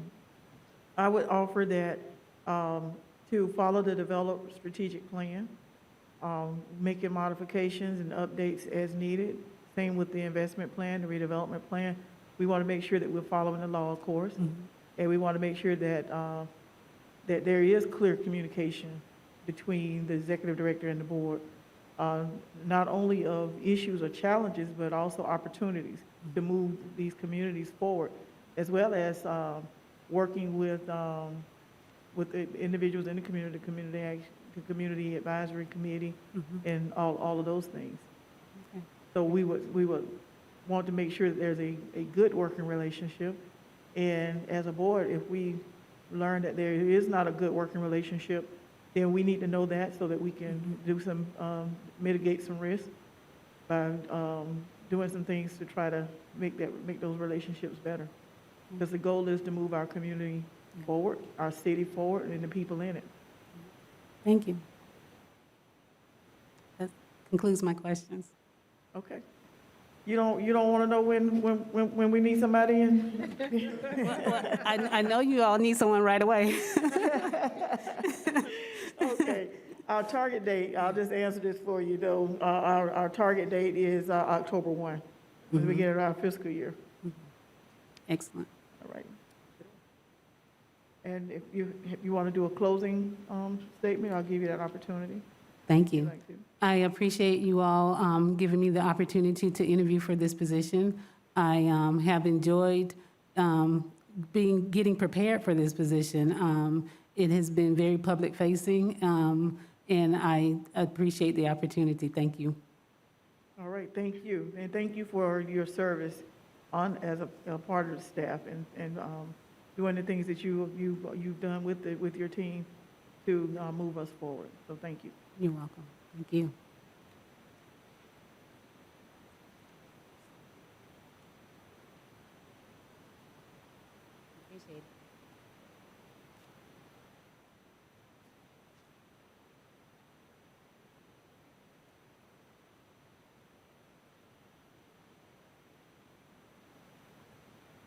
Okay, Ms. Williams, our next candidate is available? Yes, and Okay. he should be coming in the room shortly. Okay, I'd thank say you. give him less than 2 or 3 minutes, please. Okay, great. I love it. We're way ahead of schedule.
Good afternoon.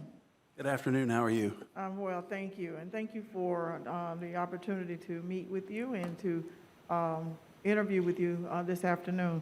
And thank you for being flexible in our scheduling. We certainly do appreciate that. We're going to give you an opportunity to make an opening statement, and then we'll start with our questions. Yes, ma'am, Madam Chairman. My name's Jeff Burton.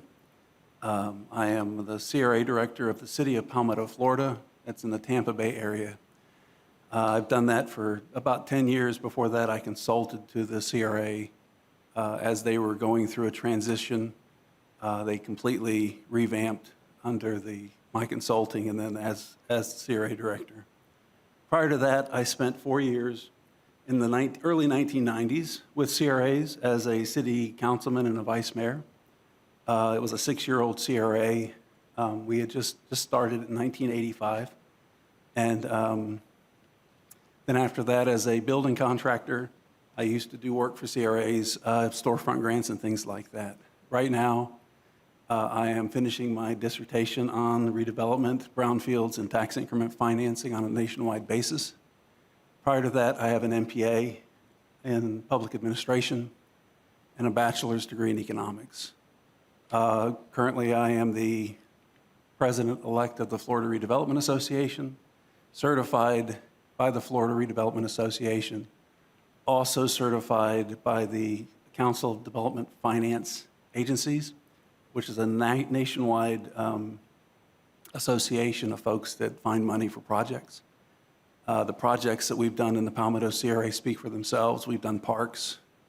We have done waterfronts. We have done living shorelines.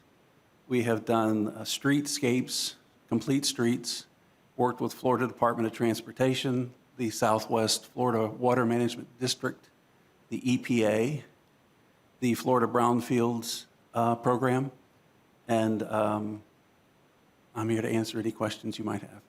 Great, thank you. I'll start with the first question. Why do you think that this could be the right opportunity for you at this point in your career? And why do you think you might be the right candidate for us? I'm right at a transition in my professional and academic career. My main professor threatened to kick me out of the university if I didn't leave and graduate. So I'm doing that at this time. And back in Palmetto, Florida, all of my daughters are finally out of the house. They're graduated or graduating from college. And we decided it was time to start looking for opportunities, and we did not want to go south. I grew up in South Florida, done that, know all that. We wanted to move somewhere that had a much nicer seasonal climate. But we were also looking for a way to find a position in a CRA that would actually be an upgrade to where I currently am.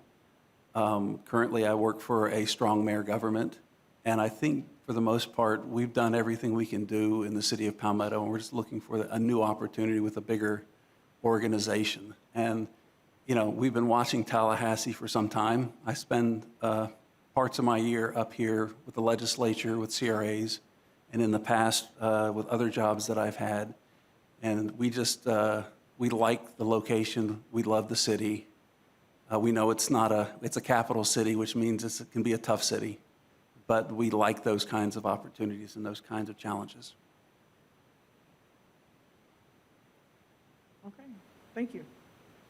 Mr. Burton, thank you for being with us today. You bring a very unique perspective. I did not realize, or did not remember that you were an elected official, and you served as a CRA director as well. So tell me a little bit about your communication style. Obviously, you'll report directly to this board, but you'll have to work with the management of the city of Tallahassee, our citizens advisory committees, and the citizens in general. Tell me how that operates in your world. So first of all, we'll talk about the CRA board. I currently work directly for a CRA board and the mayor of the city, who acts as the presiding officer of the CRA board. It's good in one sense that it separates the city commission from the CRA board. If I could get them to switch chairs in the meetings, I would do that just to give them a physical, change that they would know that now they're acting as the CRA board. I've also done consulting with other CRAs that have a city manager, and the mayor is a member of the CRA board, and the chair rotates around, the vice chair rotates around.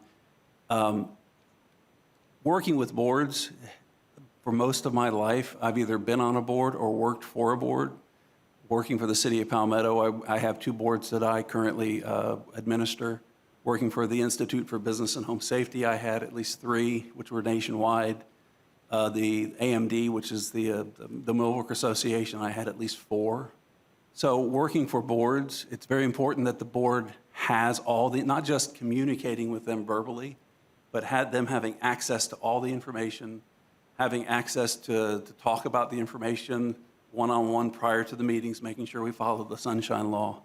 Working with the city is extremely important because the CRA cannot stand, even though it's a separate entity, it is still a dependent entity under the city according to the statute.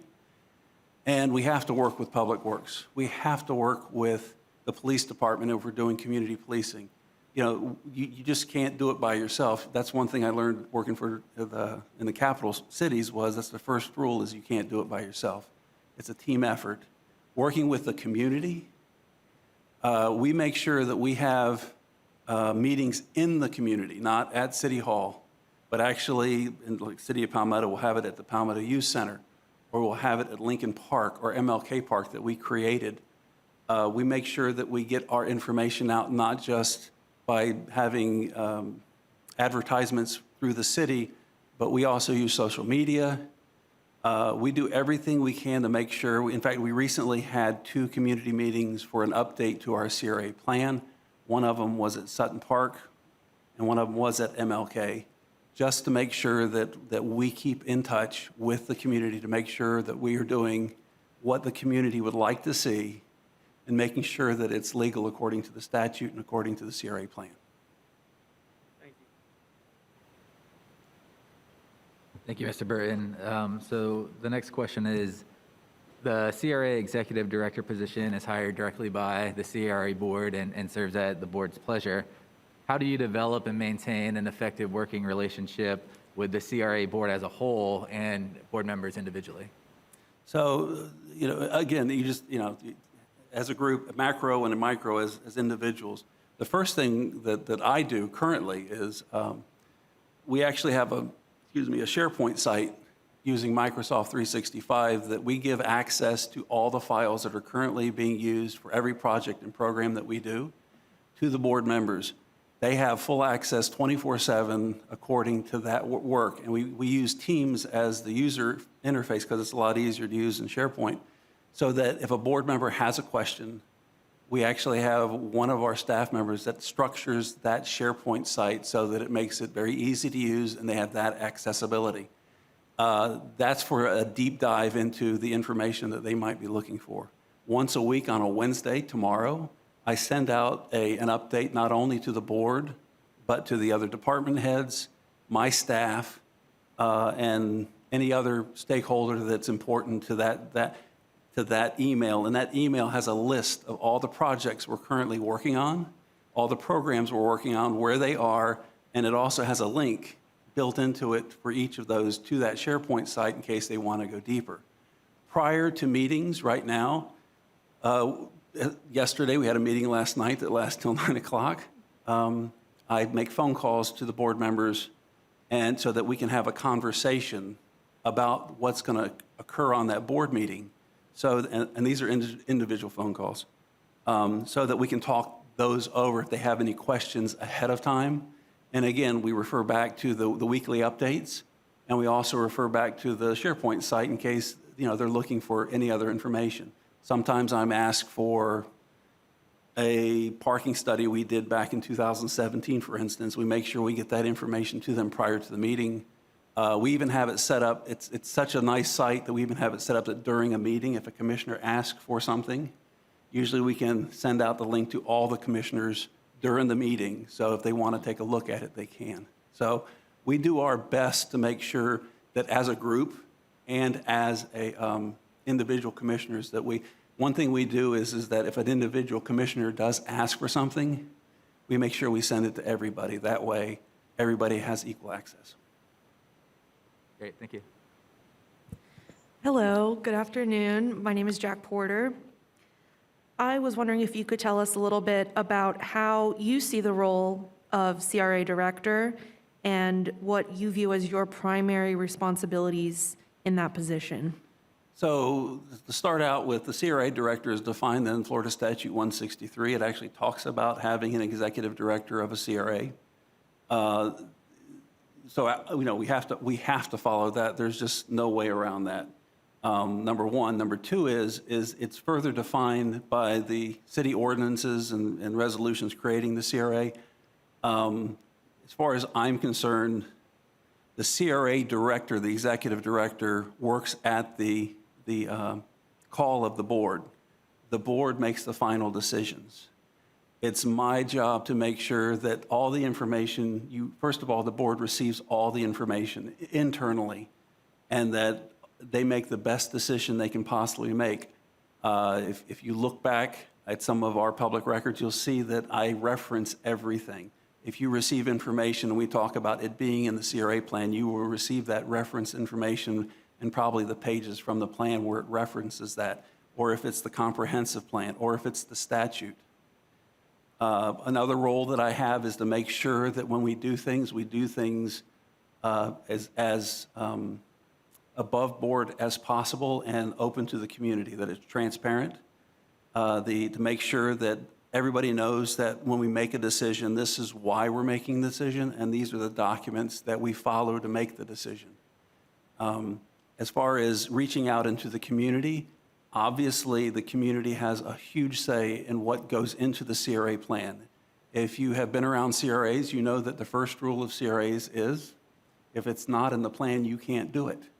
So we need to make sure the plan, we update our plan every 7 years. And there's a reason why we update it every 7 years, because the statute says it has to comply with the city's comprehensive plan. Well, if you know comprehensive plans, you know that it's updated every 7 years, requirement by the state of Florida. So the year after the city updates its comprehensive plan, we begin the update process of the CRA plan to make sure we stay in lockstep with the city. communicating with other department heads. Again, doing a complete street, you have to work with Public Works, environmental services, if you're doing any type of low-impact development, stormwater. There's all kinds of partners that have to come into play, and you need to make sure everybody is kept up to date as much as possible. So, the job of the CRA director is to direct the staff to do what the board wishes, but make sure that what the board is doing is appropriate and follows with all of the proper procedures and laws, and at the same time is out in the community, listening to the community and discovering what it is that the community is looking for. And you'll find out about me, it's not all about economics. It used to be a long time ago, but I follow this sustainable development process of its economics, environment, and society. So anytime we do something, we always try and layer those together, and that creates sustainability for the long run for the community. Thank you. All right, Mr. Burton, how are you this afternoon? I'm doing fine. How are It was a pleasure to meet you you doing? earlier. I'm Curtis Richardson, board member. My question is, what do you see as the most important issue facing our local CRA from the homework that you've done, or CRAs in general? And what strategies have you implemented in the past, or which you believe should be implemented to manage that challenge or challenges? I'll stick with CRAs in general. I know you Okay. just updated your Frenchtown plan. But one of the problems that, and we'll look at them economically first. Economically, CRAs, you have to be able to make money in order to spend money, and sometimes you spend money on things that won't make you money. Building a park, not necessarily a moneymaker, but it's good for the community and it might be good for the environment. CRAs need to have, in general, statewide, they need to have a better policy of incentives. There needs to be policies in place. There needs to be equity amongst all developers coming in.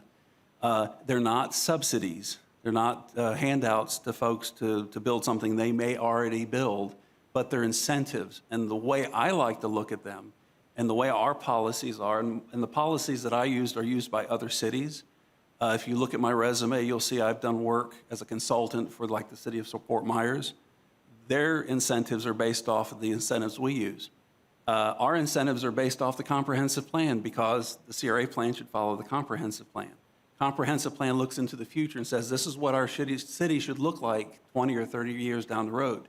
So we ask developers when they come in, if you want money from the CRA, then you are going to have to do this and do this and do this according to the comprehensive plan and the CRA plan. The more you do, the more you get. But that leads the developer, the private sector, to help the city push itself in the direction it wants, into the vision it wants to be. Environmentally, I would love to see, I would love to see CRAs do more brownfields work. We have currently done 6 brownfields in the last 10 years. We just received more tax credits from the state, which is always a great thing for us, $370,000 worth of tax credits. We're remediating a fertilizer plant for affordable housing, for moderate to workforce housing, which is 120% AMI to 140% AMI. So I would love to see CRAs not only address economics, but environment, and of course the last side, which is society, and parks, anything that we can do to help the community. And one of my favorite topics is culture and historic preservation. In studying redevelopment in Florida, like the city of Tampa in the 1950s, when the state offered them gave them an urban renewal department, they took Central Avenue, which was the hub of African American business in Tampa, and they destroyed it and moved everybody out in order to bring in industry, because World War II, they needed jobs for GIs returning home. It took a culture and just completely took it out of the city.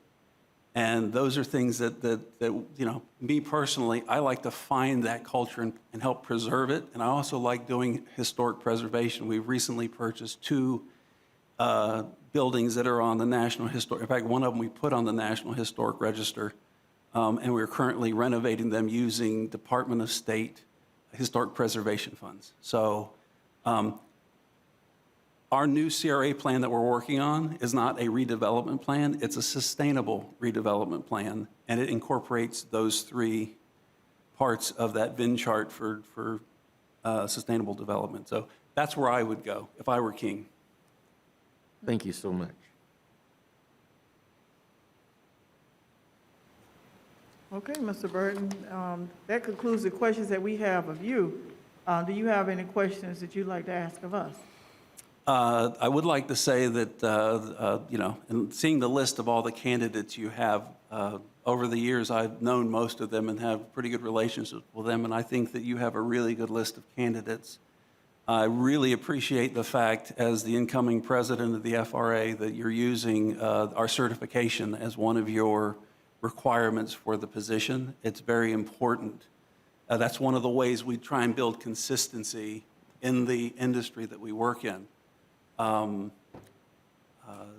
Again, I appreciate your time. You have a beautiful city, and if you have any other questions of me, I'll be happy to answer.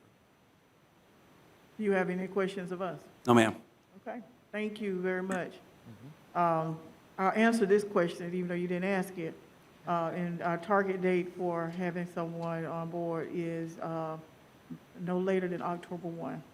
Yeah, I kind of figured out, I watched your last meeting where you said we'll take a month and relax, and then all of a sudden, phone calls start happening, so I figured you guys were on a fast track. Okay, thank you. Enjoy the rest of your day in Tallahassee. A great city of Tallahassee.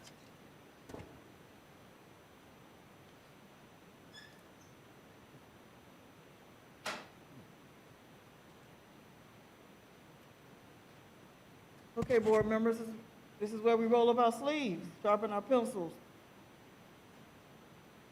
And at this time, we can begin our deliberation.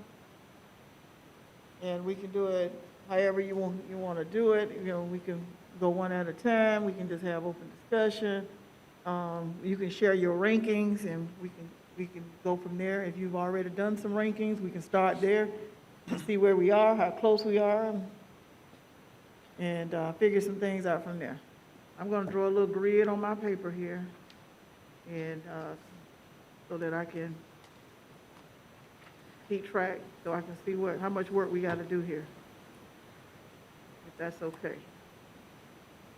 I see some, Madam Chair, Uh-huh. I'll just jump in. I see some people writing and maybe thinking and reading over their notes. I do have rankings. I thought we had some really great candidates, and so I was very happy about that, and reviewing their resumes and their cover letters, I'm not surprised. I do have rankings. I thought that I would maybe start, however, by sharing my top three instead, and we can go from there. Sounds good. I would say in no particular order, my top three were Mr. Cox, Mrs. Curtis, and Mr. Burton. Okay. Cox, Curtis, is that the order? It's not in any particular order.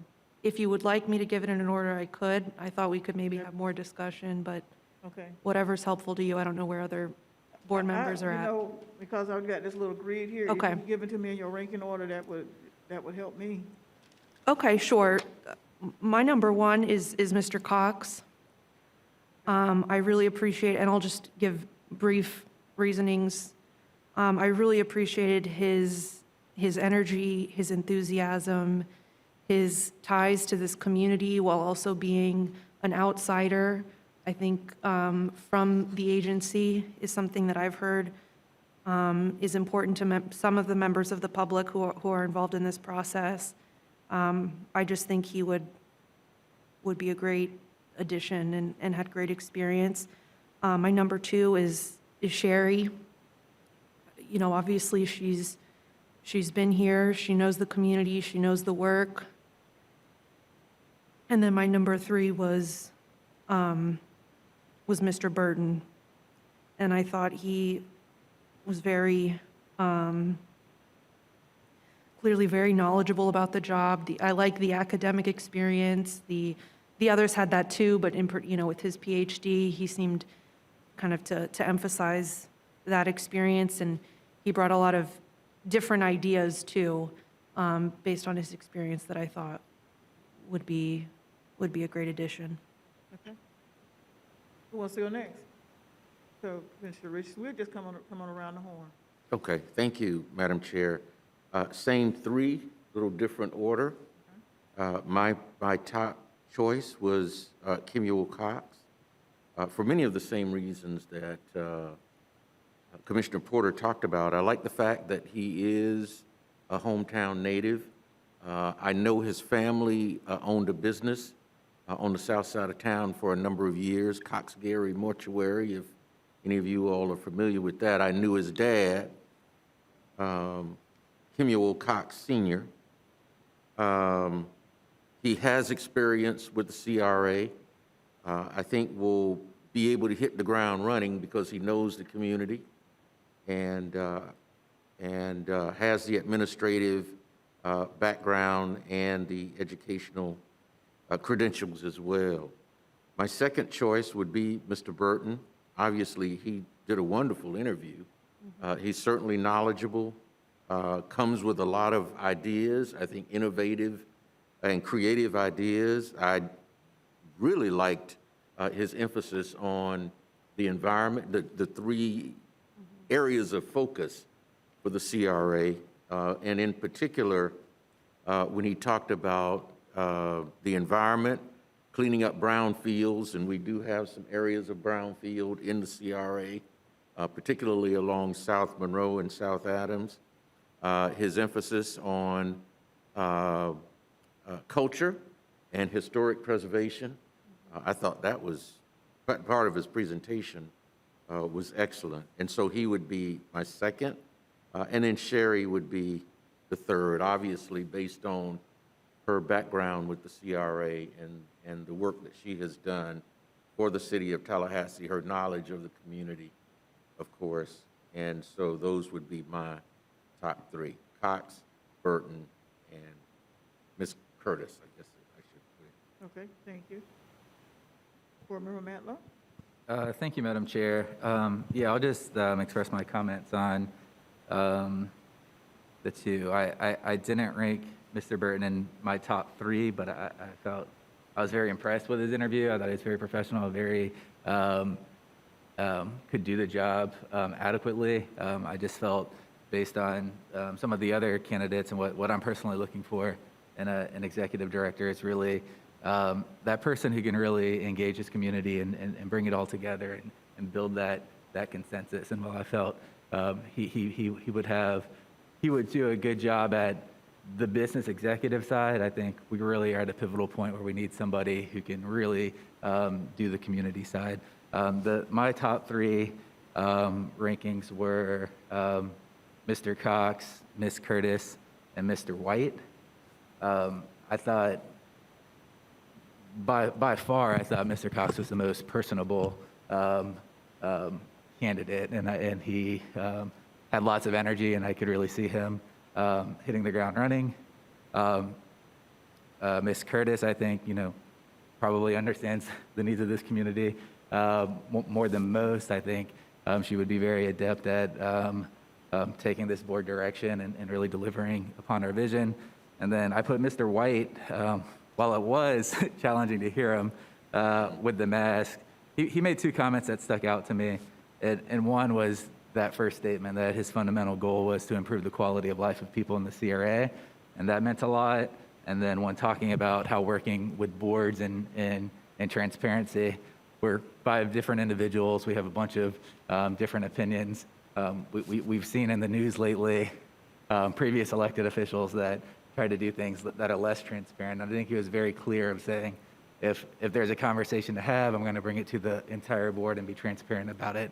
And I really appreciated that position. So yeah, those were my top three: Mr. Cox, Ms. Curtis, and Mr. White. Okay, thank you. Mayor? Number 1, Sherry Curtis. Number 2, Jeff Burton. Number 3, Stephen Cox.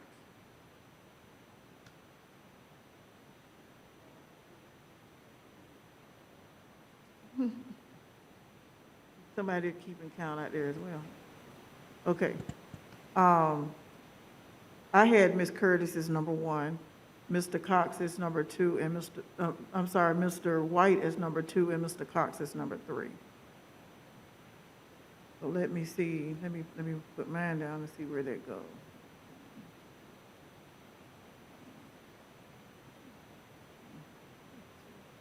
Okay, so Mr. Cox has 1, 2, 3, number 1 selections, and Ms. Curtis has 2 number 1 selections. So, it sounds to me, tell me what y'all think. We can go another round if you want to go another round. But I have 3, 2, Mr. Cox being the top, and Ms. Curtis being number 2. Are we entertaining motions? Absolutely, if you're ready. Go ahead. I would move, Madam Chair, that we offer the position to Mr. Kemuel Cox II. I'll second that. Okay, with that motion being there, let me check with legal. What is it that we actually need the motion to say? So, Madam Chair, if I understand it, what the practice typically would be a conditional offer, that Mr. Cox would be your top-ranked candidate, that HR would run the customary background check, and that our office would then negotiate a salary and compensation package with him, and then we would come back for confirmation of the hire to the CRA board at a later meeting. All right. Madam Chair? Yes, sir. You spoke earlier about having a backup plan in case we didn't come to an agreement. Could we have the motion include Ms. Curtis as a second if Mr. Cox? Well, I thought we would do that as a separate, that's what I had. Okay, sure. Yeah, if you're okay with that. Yeah, that's Yeah, but, yeah.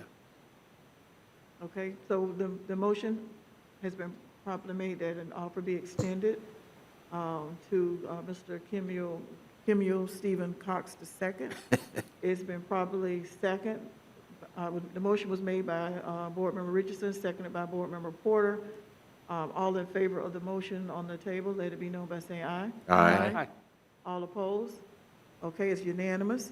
And we have also received the legalese that we need to move forward. You want a So- motion? So we will now entertain a second motion for an alternative plan. Yes, so I'd move that in the event that Mr. Cox declines the position, we alternatively offer the second position to Mr. Curtis. Okay, Second. if I could amend that a little bit, not just that he refuses to offer, but if there are other complications such as, Right. there'll be background checks, there'll be other things. So in the event that doesn't, our first option doesn't weigh out, that an offer will be extended to Ms. Curtis. Yeah. Second. Okay, all right. So the motion is just what I just said. Made by Board Member Matlow, seconded by Board Member Richardson. Is that okay with what we did? Okay. All in favor of the motion on the table, let it be known by saying aye. Aye. All opposed? Thank you very much. Well, again, let me say thank you to Ms. Williams and to Ms. Edwards from HR and the CRA staff, as well as everyone here and the community and the board for moving forward with this. I know it may have seemed a little rushed, but we're just trying to stay on the timetable. So thank you all, and enjoy the rest of your day. Thank you.